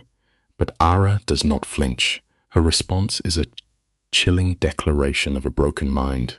She explicitly admits watching him wield lethal force, yet she embraces the violence, claiming the man with ice in his veins. The lesson here is profoundly unsettling. The human mind will justify any level of depravity if it equates that darkness with safety. When he whispers that she terrifies him, the slight tremor in his voice reveals the only honest truth he has ever spoken. The victim has not merely survived the monster. She has proudly, irrevocably become his equal. When a megalomaniac claims he chose mercy over revenge, you and I must look deeper into the shadows. Nikolai stood before his bride, her silk dress still stained with fresh blood, framing his decision to spare Silas as a grand moral ascension. I want to be better, he whispered. It is a tragic manipulation, painting himself as a savior to keep her caged. Ara, consumed by her trauma, immediately validated his delusion. You are already better, she pleaded, her mind having rewritten her abductor into a fierce protector. A predatory smile touched his lips as he reminded her they had taken their vows in a literal war zone. It is a heartbreaking truth. Survival often forces the human mind to mistake the source of its terror for its only safe harbor. He wielded the marriage document as an anchor, proof they chose each other before the violence erupted. Ara praised his judgment, a tremor in her voice, betraying the dissonance, blinding her to their dark reality. Under the harsh lights of the hospital ward, Nikolai spun an intoxicating delusion. He promised a normal life, a wedding without gunfire, a quiet honeymoon. He wove a fantasy of peace that a criminal kingpin could never manifest. Araza kissed foreheads, binding her soul to an impossible tomorrow. We often cling to the illusion of future normalcy to survive the crushing weight of present trauma. Their fragile dream shattered the instant Marcus pushed through the doors to report a crisis. The real world had returned to collect its debts. Watch the temperature drop. The moment federal agents were mentioned, the tender domestic facade evaporated. Marcus reported that Silas had received classified intelligence from within their ranks. For a man like Nikolai, betrayal is a profound psychological wound, a brutal strike against his absolute authority. Despite his fresh surgical stitches, and despite Ara pressing her trembling hands to his chest to maintain their illusion of peace, Nikolai forced himself upright. His voice dropped to a dead, terrifying absolute. Someone close had endangered his bride. He demanded the name immediately. The romantic mask slipped, revealing the cold monster beneath. Control is the only currency men like him truly value, and he will gladly tear the entire world apart to get it back. The reaction to this betrayal exposes a dark pathology. Narcissistic rage will effortlessly override the body's physical limits. Discharging himself at 3 a.m, Nikolai ignored the agonizing pull of a fresh surgical wound. When the staff objected, his men quietly threatened them into submission. Ara watched from the shadows, her internal defenses fracturing just enough to let reality bleed through. She knew she was about to witness what her husband did to traitors. Yet, the tragedy deepens. She gripped his cold hand tightly as they walked into the night. Watching him reject all pain, medication, and cushion in the car, she cemented her devotion. It is a chilling reminder of human fragility. A broken mind will blindly follow its master into absolute darkness. During the transport, Nikolai hid his excruciating pain behind a fiercely clenched jaw illuminated by passing streetlights. When Ara whispered for him to rest, he stated plainly that anyone involved in the betrayal would be executed. He delivered the death sentence without a trace of emotion, possessing the chilling affect of a true sociopath. Ara offered no moral objection, her ethical framework entirely rebuilt in his image. They were escorted into an aggressively sterile conference room, bathed in harsh fluorescent light. 2 federal agents waited, a hardened older woman and an anxious younger man. Stick with me, because you and I can see the chessboard being set right here.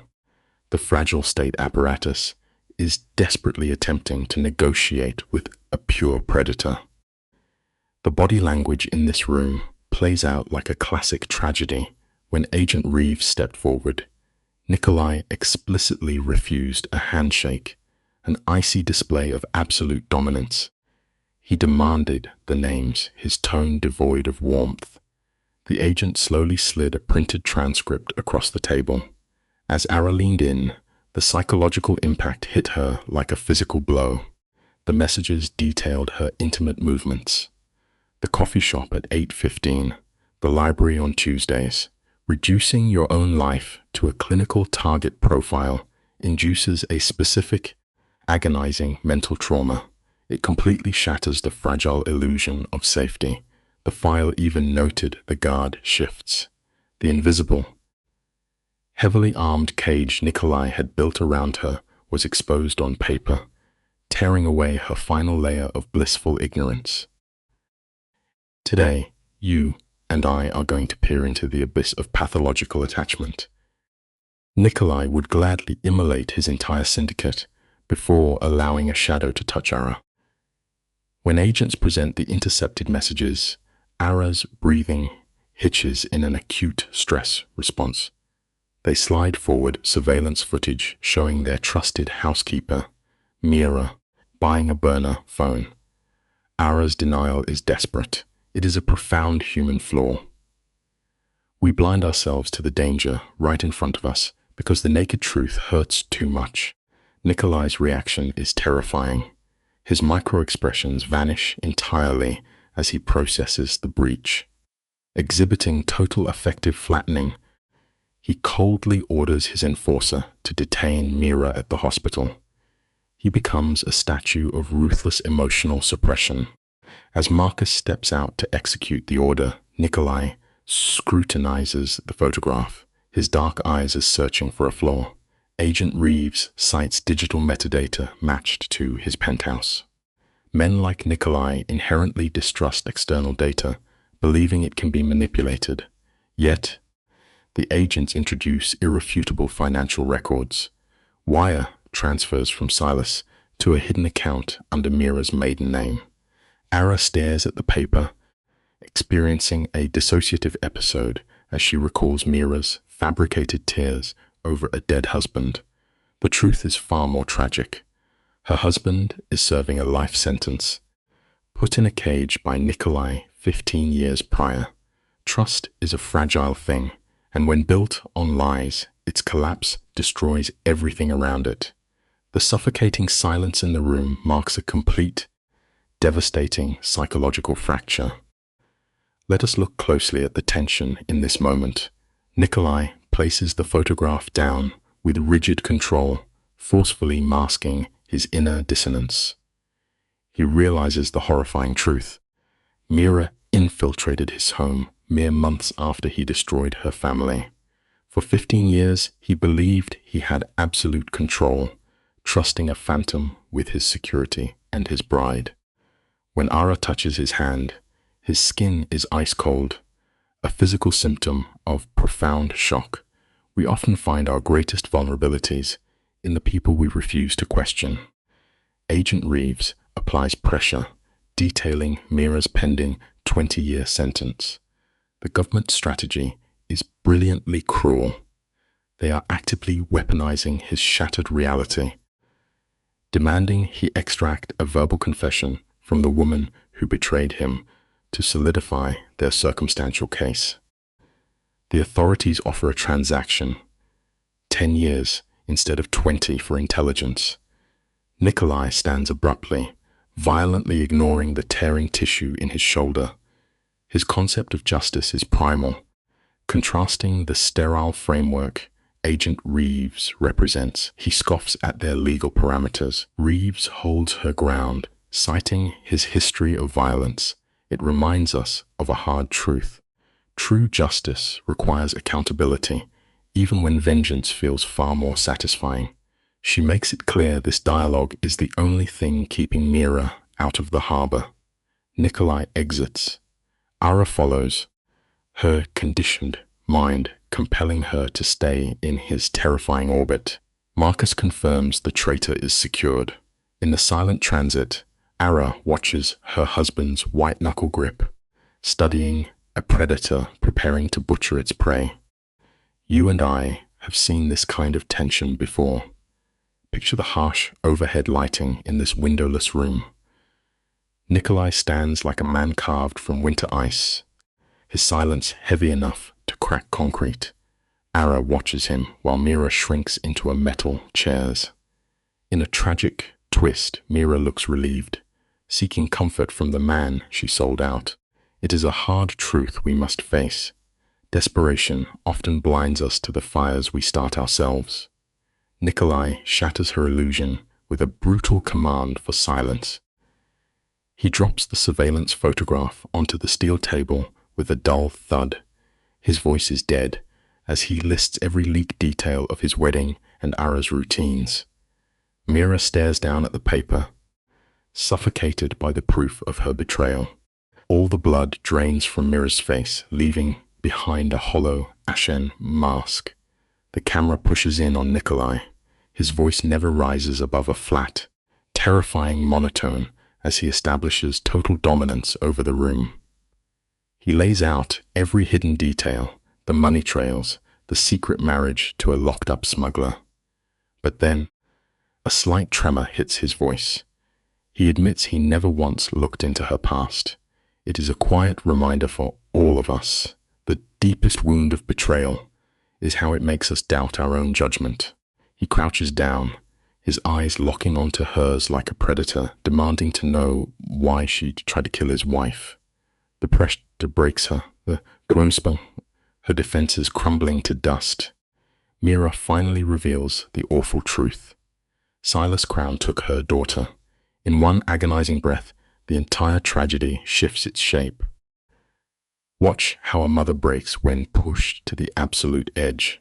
Mira collapses into herself, her tears spilling hot and fast as the nightmare pours from her lips. Silas took her 23-year-old daughter, Katya, over a month ago. There was no demand for money, only the cruel destruction of a mother's soul, weaponizing her love to steal security codes. Nikolai absorbs her sobbing confession with the cold, unblinking stillness of a wolf. His voice is dead air as he tells her the truth. If she had come to him, a war would have started, and the girl would have died anyway. She chose her flesh and blood over her oath. We learn a grim truth from the shadows.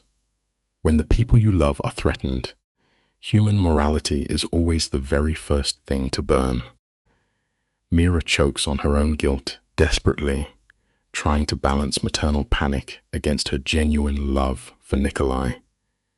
She had watched him bleed for this empire, watched him pull Ara into his violent orbit.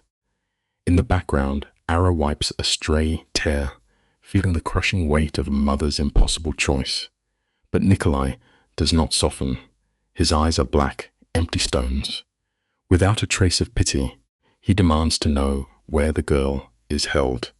Mira admits Silas was never going to let Katya go until after the wedding, which meant after Mira was already in the ground. The gears in Nikolai's mind snap into place. He immediately orders Victor to call Agent Reeves for a massive strike. Life teaches us this painful rule. When the walls close in, decisive action will always save you faster than a bleeding heart. Let's pause and look at this frame together. The lighting is bleak, mirroring the shattered trust in the room. Nikolai's voice is a razor blade as he reminds Mira that 7 of his men are in the morgue today because of her. Mira sobs out useless apologies, but tears cannot breathe life back into corpses. Disgusted, Nikolai orders his guards to drag her away. But Ara steps directly into the line of fire. She forces him to see the brutal reality.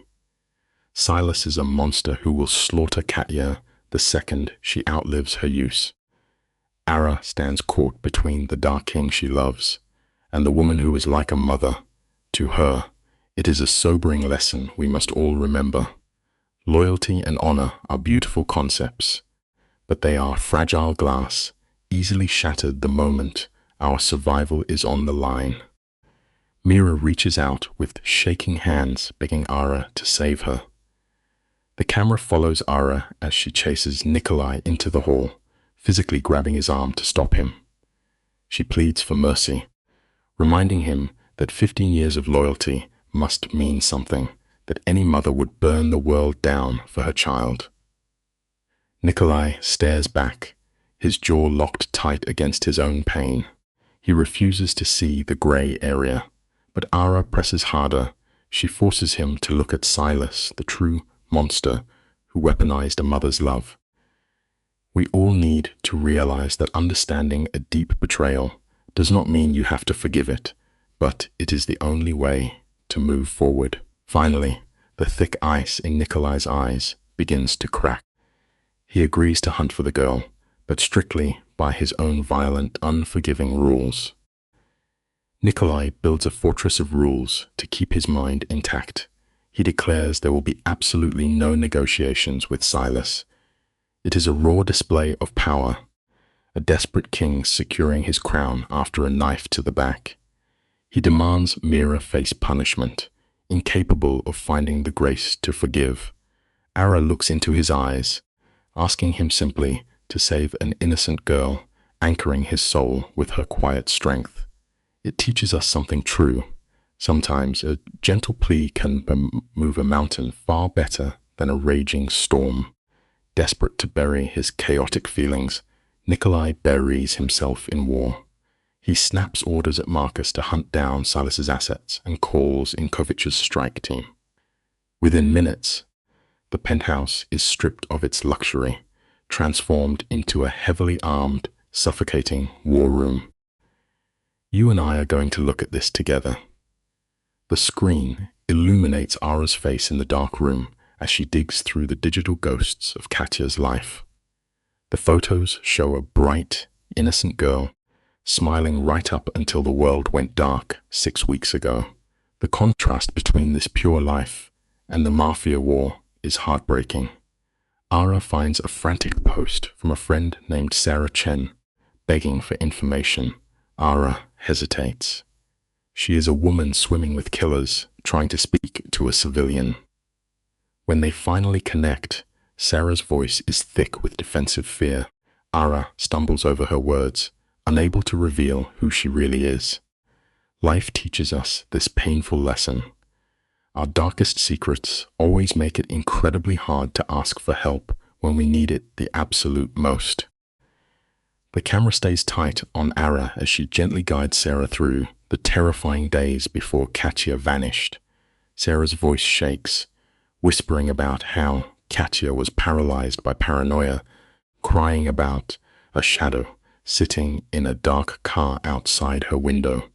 When Sarah found the apartment empty, the police shrugged it off as a young girl running away. They ignored the terror lingering in the empty room. Katya had no reason to disappear into the wind. Ara grips the phone tighter, her pulse hammering as the horrifying picture comes into focus. It is a tragic reminder to always trust your gut feeling, because the world too often ignores a quiet scream. Desperate, Ara practically begs the terrified friend to send over any photos, any tiny shred of proof she might have saved. 2 minutes later, a notification lights up the dark room. Ara scrolls through the texts until her breath catches. Buried in the digital noise, Katya had taken a blurry photo of the dark car, catching a partial plate. 7 RTK-49. Ara tosses the phone to Marcus. The monitors paint his face blue as his fingers fly across the keys. The car is hidden behind fake shell companies, but dirty money always leaves a stain. The billing address leads straight to a warehouse owned by Silas. It is a profound lesson in human hubris. Arrogance always leaves a footprint, no matter how clever the devil thinks he is. Nikolai stands up slowly, staring at the glowing map, his eyes narrow into black slits, a predator finally locking onto the scent of blood. The South Boston warehouse is a rotting monument to forgotten industry. Nikolai grabs his coat, ignoring the agony tearing through his injured shoulder. He nods to Kovic, waking the war machine. When Nikolai tries to order Ara to stay behind, the room turns electric. She stands her ground, eyes burning with quiet defiance. She refuses to be hidden away while a girl's life hangs in the balance. Surprisingly, Kovic steps in to back her up. He notes that a civilian heart might spot something a soldier's cold eyes would miss. There is real wisdom in this. Sometimes an innocent, untrained eye is the only one capable of seeing the truth. Gritting his teeth, Nikolai finally nods. They load into the black vehicles, driving 20 agonizing minutes into the heavy pre-dawn fog. Walk with me through this nightmare. The industrial yard is a graveyard of rusted metal, built for pure violence. Silver razor wire gleams under the moonlight. Kovich's men slice through the perimeter like ghosts. Nikolai pushes in, his weapon raised, riding adrenaline that masks his physical pain. The warehouse is a suffocating labyrinth of dust and creeping shadows. They weave through the dark until they find it, a miserable cage welded together on the cold floor. Inside, shivering in the filthy ruins of her captivity, sits Katya. She slowly looks up at the men, heavy chains dragging on the concrete. The tragic irony hits them all at once. She has the exact same terrified eyes as the mother who betrayed them. It reminds us all that you can never truly outrun the heavy ghosts of your past. Let me invite you to look closely at this frame. When they found Katya, the dim cellar light revealed a devastating physical toll. She was frail, bruised, and trapped in a state of sheer panic. Nikolai slowly crouched in the dirt, forcing his violent edge into a soft, calculated murmur as he cut through the heavy iron chains. Beside him, Ara knelt, wrapping the shivering girl in her arms. Ara had learned to find warmth in the shadow of a monster, and now she tried to share that twisted comfort. They guided Katya toward the heavy steel door, but the sudden roar of automatic gunfire shattered the quiet air. It was an ambush. The lesson here is simple.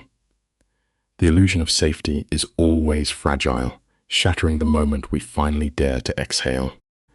Through the static of the radio, Marcus confirmed the nightmare. Silas had boxed them in with 10 armed men. Nikolai stood still, his expression turning entirely flat as his mind shut off all emotion to survive the acute stress. He barked at Ara to pull Katya through a rusted hatch. Ara froze, refusing to leave him, her trauma bond blinding her. Only when a rifle round sparked an inch from Nikolai did he scream at her to run. Ara dragged the weeping girl through a maze of crates as gunfire tore through the air. Hitting a locked metal door, Ara battered it relentlessly with her bare hands. In life, desperation often strips away our logic, leaving only the raw, undeniable force of the human will to endure. It took 3 brutal strikes for the lock to snap, spilling them into an alley thick with the smell of rotting garbage. They barely stumbled 10 feet before a man stepped from the shadows. He smiled, his voice terrifyingly pleasant. He raised his weapon, whispering that it was nothing personal. But you and I know that in this underworld, violence is the only real currency. The gunshot echoed like thunder, but it was the smiling killer who dropped. Victor stepped into the yellow street lamp light, smoke drifting from his rifle. He ordered them to move as boots echoed nearby. Victor pushed them through the dark labyrinths toward the wail of police sirens. Life teaches us that sometimes survival simply requires brutal, constant forward motion without ever looking back.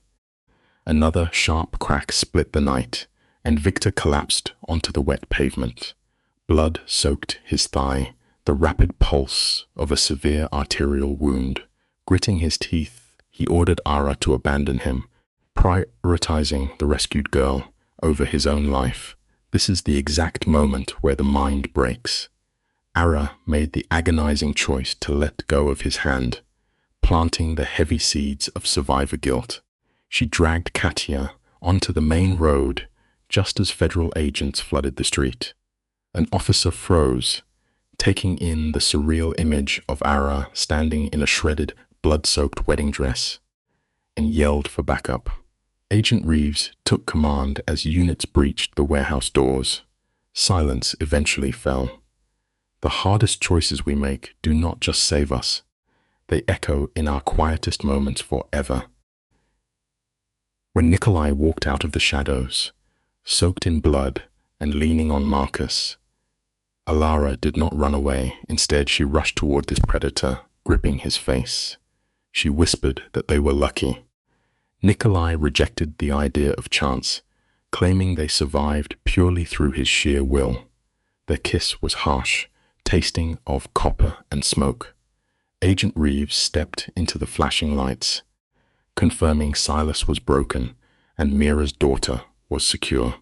Even as Mira faced severe charges, Nikolai could not let go of his need for absolute control. He flatly ordered Reeves to bring the mother and child together. Reeves hesitated, studying his cold eyes. Life shows us that we often mistake control for destiny, forgetting that even the hardest iron eventually bends under pressure. Reeves gave a tight nod and walked away. Nikolai muttered that he wanted to go home, his capacity for violence drained. Alara softly ordered him to rest, forever playing caretaker to a broken king. They returned to a penthouse that felt terrifyingly cold. Mira was in a cell, her 15 years of quiet presence erased from the kitchen. Alara brewed espresso, but it tasted like the bitterness of their shattered lives. Nikolai sat frozen at the table, staring into the dark city. Alara tried to soften the trauma, reminding him that Mira saved Katya, and they were alive. Nikolai did not blink. He spoke of that motherly devotion with a chilling emptiness. You can survive the worst fires, but you can never wash the scent of the smoke out of your own home.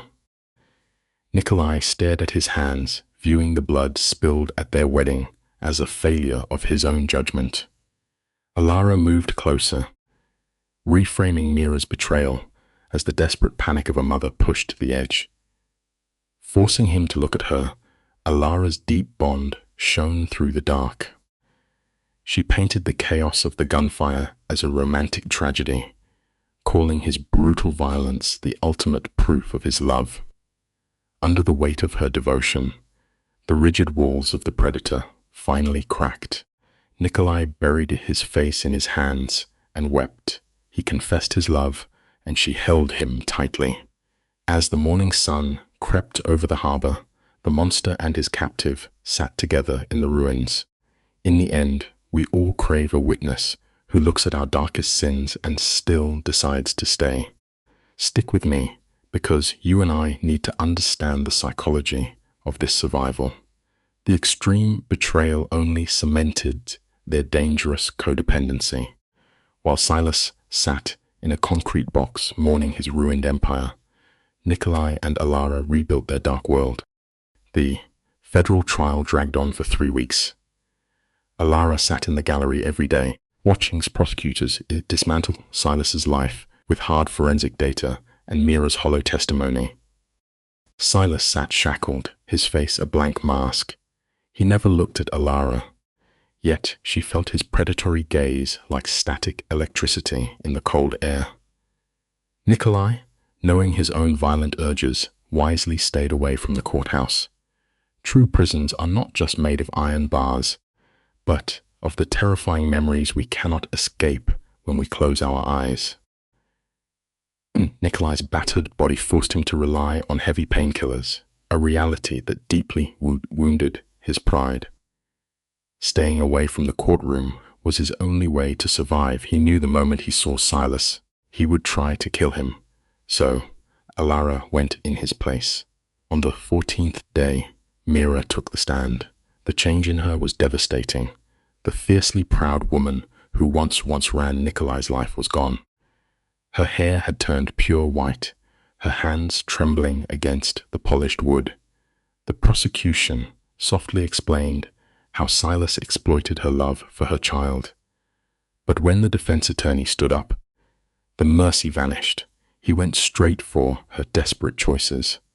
Time does not age us half as fast as the heavy burden of keeping our loved ones alive. The defense attorney paced the floor, accusing Mira of plotting revenge against Nikolai. Mira shook her head, explaining her twisted affection for the man. She admitted she cared for Nikolai, despite the dark imbalance of their power. But when pushed on the betrayal, her walls crumbled. With tears spilling down her cheeks, she confessed she would help a monster 1,000 times over if it meant her daughter lived. The lawyer mocked her morals. Mira stared right through him, asking if he wouldn't do the exact same thing for his own blood. Stepping down, she looked desperately toward Alara for a single ounce of grace. Alara slowly, coldly turned her head away. The trauma was simply too loud. Forgiveness is a bridge we cannot cross, while the river of pain is still flooding. The judge delivered the crushing reality. Silas was labeled an apex predator and locked away for life. Mira was handed 10 years, the court barely acknowledging the coercion. Out in the sterile white hallway, Katya broke down. Her weeping was the raw release of a body that had been hunted for weeks. She mourned her mother's cage while crying for her own beating heart. Alara found the hollowed-out girl leaning against the cold marble. Katya was bitter, hating that she had been used as a pawn in a war of monsters. Alara stepped close, her voice soft. She told Katya that her mother's choices were not a failure of logic, but a primal sacrifice. A mother's love is a terrifying force that will gladly burn down the world just to keep her child warm. Let's look at this final fallout together. Katya's voice was sharp with bitterness, torn by the fact that her mother ruined innocent lives to save her. Alara stood quietly, hearing the exact arguments she fought in her own head every night. Kat wiped her eyes, whispering she was leaving for Providence to find a clean purpose. She gave a fragile thank you, shocked that a man like Nikolai possessed the mercy to let them walk. Then she turned and vanished into the crowd of agents outside the glass doors. Alara watched her go, feeling the crushing gravity of the violence they had survived. Mira chose her child, and the dominoes fell in blood. Every choice we make casts a long shadow, and sometimes all we can do is learn to walk bravely through the dark. The camera pans across the dimly lit penthouse. The air is thick with the threat of roasting meat and crushed garlic, a jarring contrast to the collateral damage they leave in their wake. Alara stands in the doorway, watching Nikolai. He is physically broken, yet he cooks with quiet dominance. She whispers the verdict: life without parole for Katya, who carries guilt that was never legally hers. Nikolai does not flinch. He simply stirs the pan, speaking in a low rumble of a future wedding devoid of gunfire. It is a tragic, beautiful dream. The corner of Alara's mouth betrays her, pulling into a faint smile. It reminds us of a simple truth. Even in the darkest ruins, the human heart will always reach for the smallest glimmer of hope. You and I have seen how trauma binds souls, forging chains that look remarkably like love. The camera lingers as her fingers trace the jagged ruin of his injured shoulder. She asks why they must repeat their wedding. He wants to do it perfectly, leaving the timeline entirely to her. She whispers she is ready now. They sit to eat under warm, deceptive lighting, discussing the weather and his therapy. These mundane words float over a sea of unspoken violence. It is a heartbreaking performance of normalcy. We must remember that sometimes the most desperate lie people tell is simply pretending to be ordinary. As the plates are cleared, the fragile illusion shifts.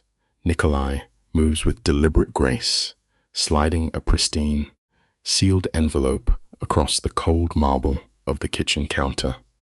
The camera pushes in as Alara breaks the seal inside. Rest property transfer documents for a building on Newbury Street, right beside her old library. Her breath catches, the shock playing out across her pale face. He has purchased the exact space for her rare bookshop. It is a desperate attempt by a dangerous man to build a glass sanctuary for his love. He insists she needs a future far from his criminal shadows. She does not need his money, he murmurs, but she deserves it. He tells her to preserve old literature and forge an identity entirely her own. It reminds us of a dark but genuine truth. True devotion is rarely demanded by force. It is secured when we freely give someone the life they always dreamed of, silently binding their heart to ours forever. She studies this brutal enforcer who systematically caught her during every emotional free fall. He needs her happiness to anchor his own fractured soul. The scene dissolves. Moving forward 3 months, we enter the warm, meticulously controlled environment of the new bookshop. Soft lighting protects the fragile, aging texts. Opening day brings an eager crowd. We find Nikolai stationed behind the brass cash register. The visual dissonance is breathtaking. Here is a lethal predator, his body still bearing the brutal scars of combat, standing among docile poetry lovers and quiet collectors. It is a beautiful testament to sacrifice. We will willingly endure the most uncomfortable, alien environments imaginable, simply to watch the person we love finally step into the light and shine. The camera tracks Nikolai.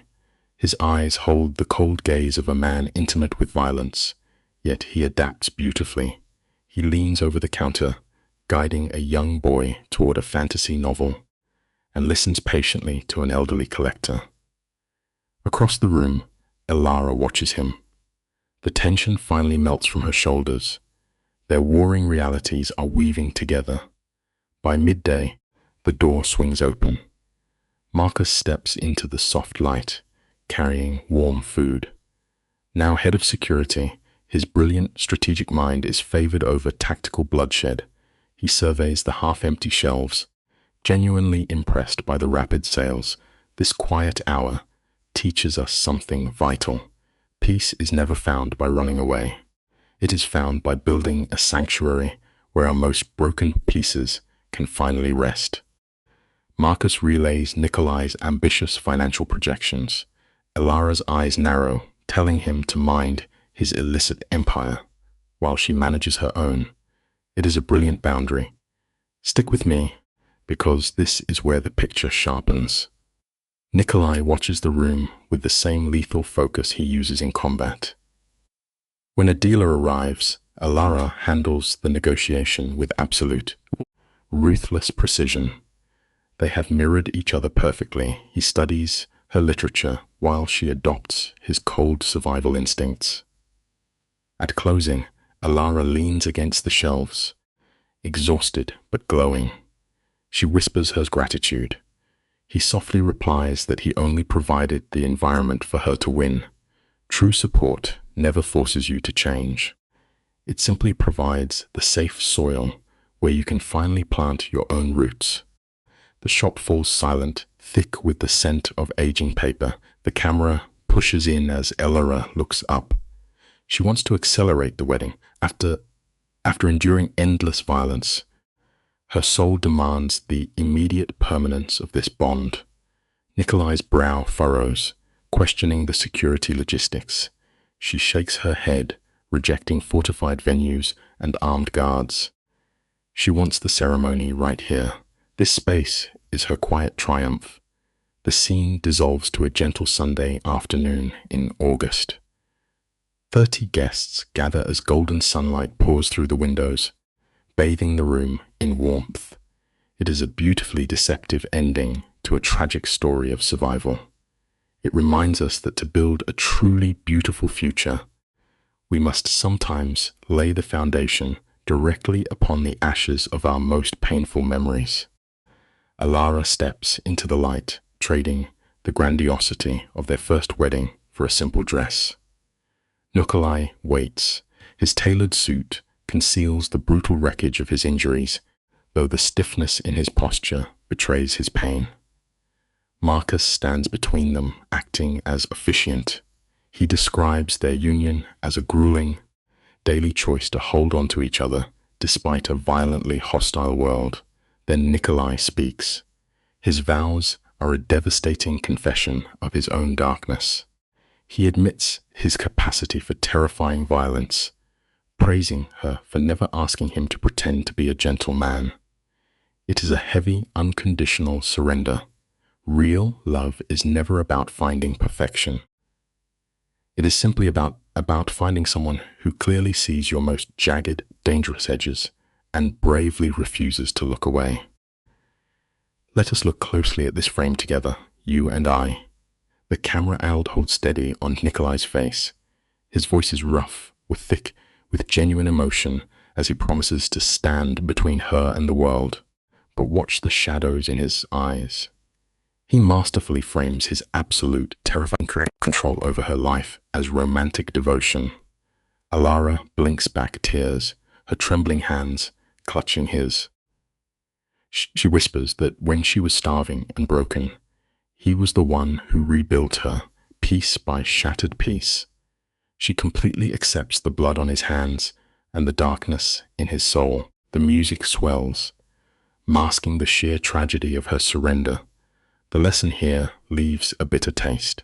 Sometimes, what we desperately call true love is merely the deepest, most permanent scar of our own survival trauma. The camera circles as she promises a life free of fear. It is a heartbreaking delusion, considering the violent empire breathing just outside the door. They exchange scarred platinum bands. When Marcus pronounces them married, Nikolai pulls her in, kissing her with a desperate hunger, like a man trying to consume his own guilt. The reception is a surreal cinematic painting. Victor raises a glass, delivering a speech about loyalty that truly means violent complicity. Kovic gifts a rare Hemingway. Even Agent Reeves steps in, ignoring the missing paperwork. It exposes a chilling flaw in human nature.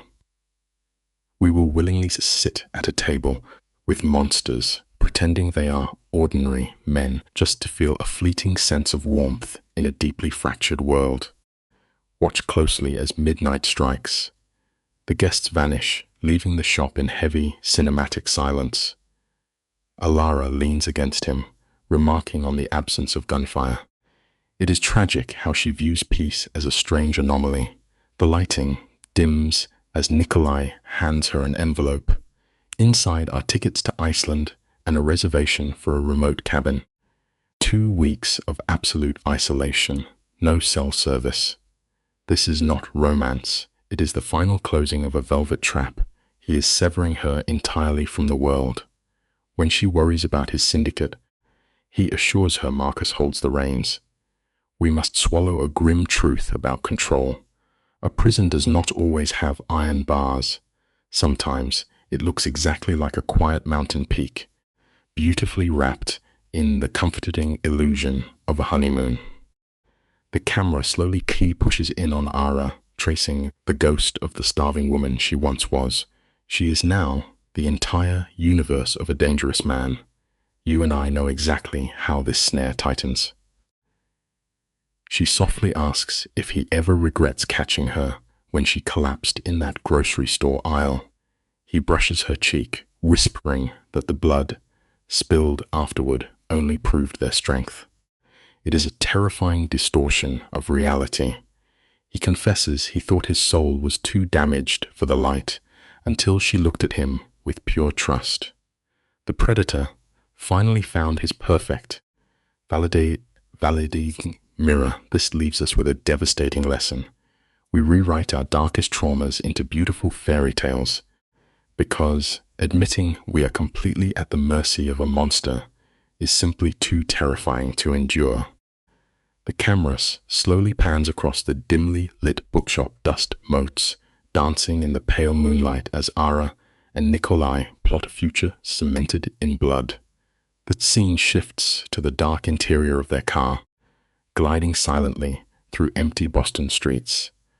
Ara lets her head rest against his shoulder, her rigid tension dissolving. She mistakes her deep physical exhaustion for genuine peace, confusing his ruthless partnership with actual safety. In the shadows of the dashboard, Nikolai offers the ultimate tragic illusion. His voice drops, claiming he is walking away from the Syndicate's underworld, that Marcus and Victor are sanitizing his empire. It is a fatal miscalculation. Apex predators do not simply retire. If there is one profound truth we must carry, it is that true safety is an illusion.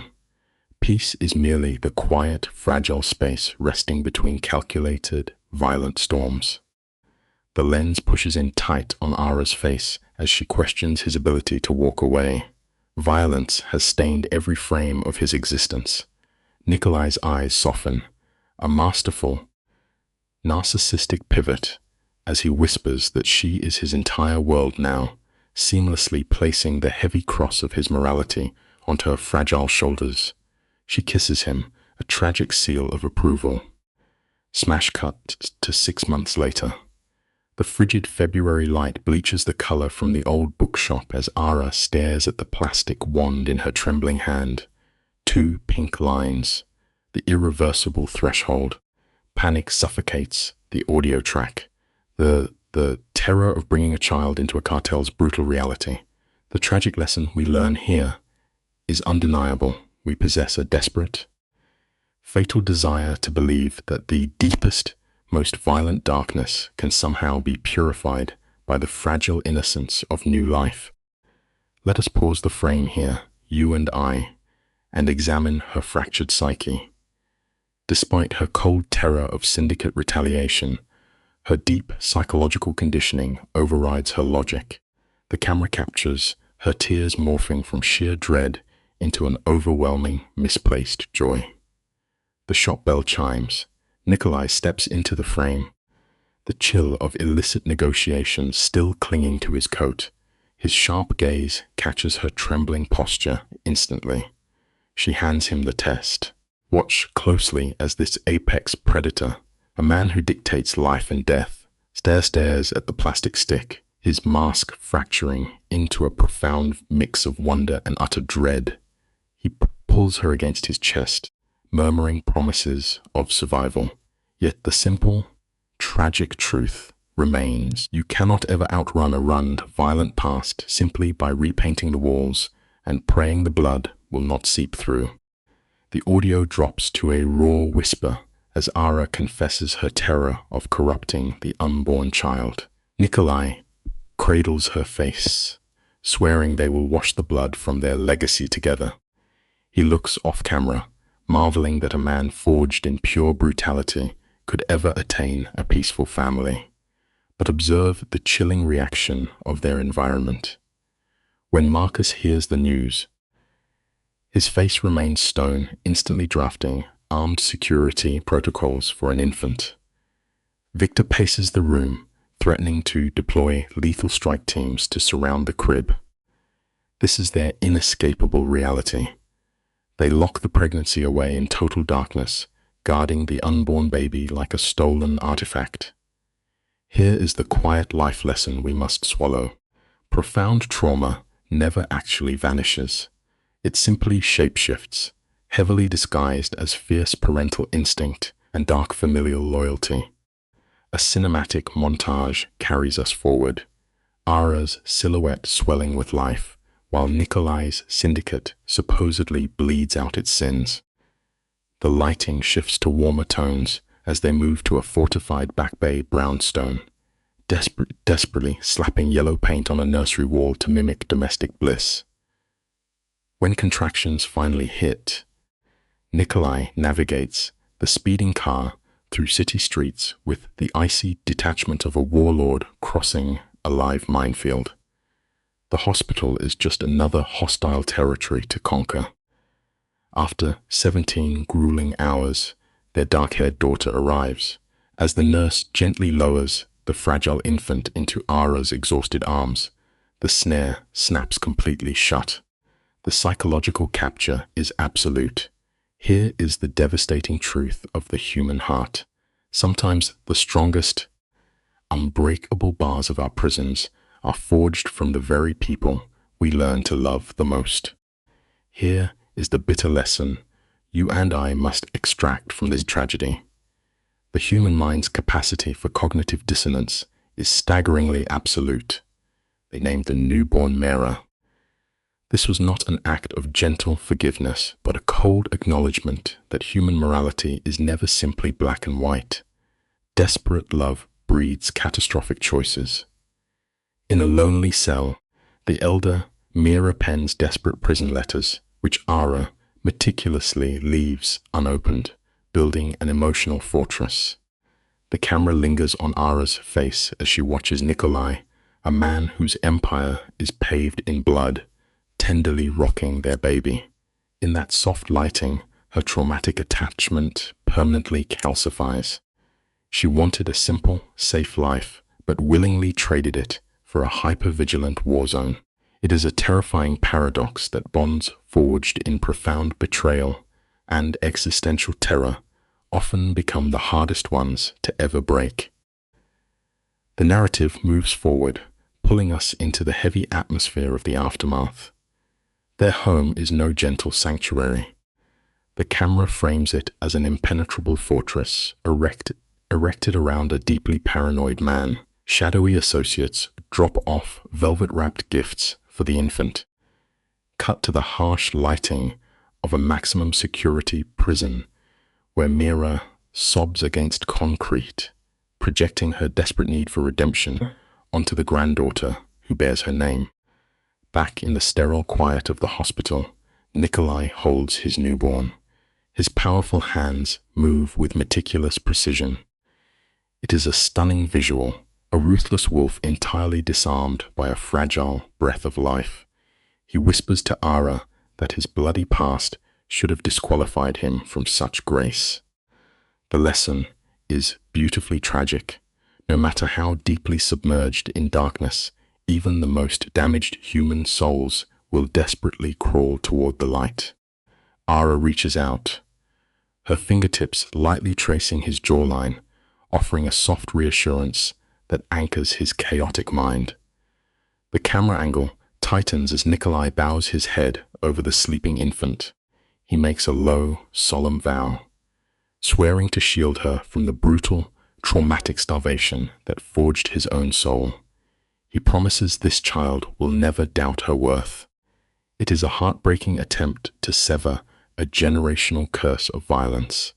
The lighting dims as they sit in that quiet space, haunted by the violent, bloody road that led to this fragile domesticity. They have justified every single ruthless action as pure necessity. Stick with me here because you and I can see the undeniable, brutal truth of the human condition. Love, even when it is birthed in the absolute pitch black of a criminal underworld, remains our most devastatingly powerful anchoring force. The scene fades into a slow sweep of the city. The cold lights of Boston blur beyond the glass, the very stage where their trauma permanently fused them. Nikolai's eyes lock onto Ara, his voice breaking as he delivers a rare, raw declaration of love. It is a cinematic display of how surviving mutual destruction welds fractured identities together. There is a dark irony we must acknowledge. Sometimes the most dangerous men offer the safest harbors, weaponizing their aggression to guard their own.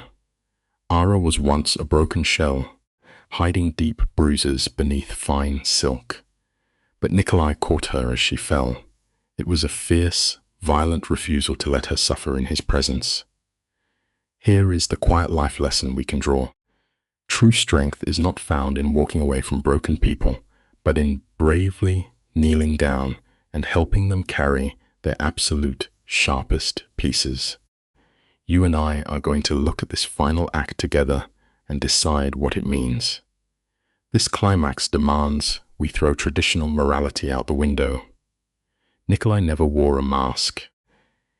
He stood before her fully bathed in blood, a lethal operator guided by a twisted code. Ara's devotion is a breathtaking, tragic evolution of Stockholm Syndrome. She fell in love with her captor's shadow, because he positioned it as a shield against her enemies. Healing is rarely pretty. Often, it requires us to embrace the jagged edges of whoever is willing to stand as between us and the fire. Their chaotic romance is painted in violence, yet remains intensely unbreakable. It all crescendos into one devastating, poetic paradox.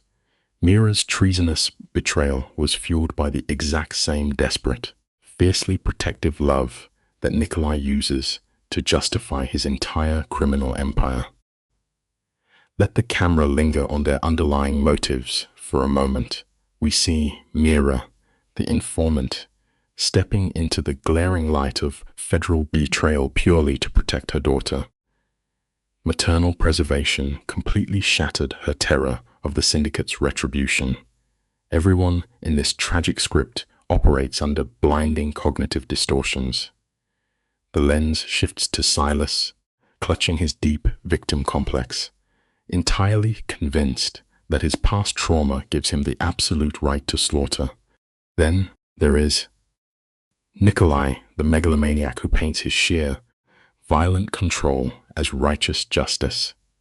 Ara eagerly locked herself to a monster, praying his fangs would only point outward. The life lesson here is chilling. The human mind will rationalize any horror to survive. We tell ourselves there are no true villains, only victims making impossible choices. It is a brilliant, terrifying self-deception. As the screen fades to black and the credits prepare to roll, we are left with a profoundly complex resolution. A traditional gaze would view this union as entirely shattered, a catastrophic collision between a ruthless megalomaniac and a broken captive. And yet, they built a fortress of reality out of complete psychological wreckage. Nikolai systematically burned his own underworld empire to the ground, a desperate pivot to feed the illusion of a quiet family life. The ultimate meaningful truth we must take away is undeniable. The raw human hunger for connection will always outlast our darkest, most violent pathologies. Every single one of us is terrified of dying unseen. When a deeply fractured soul is finally recognized by another, it will sacrifice everything to keep that bond alive. They caught each other in the freefall, a beautiful, tragic, deeply disturbed, unbreakable system.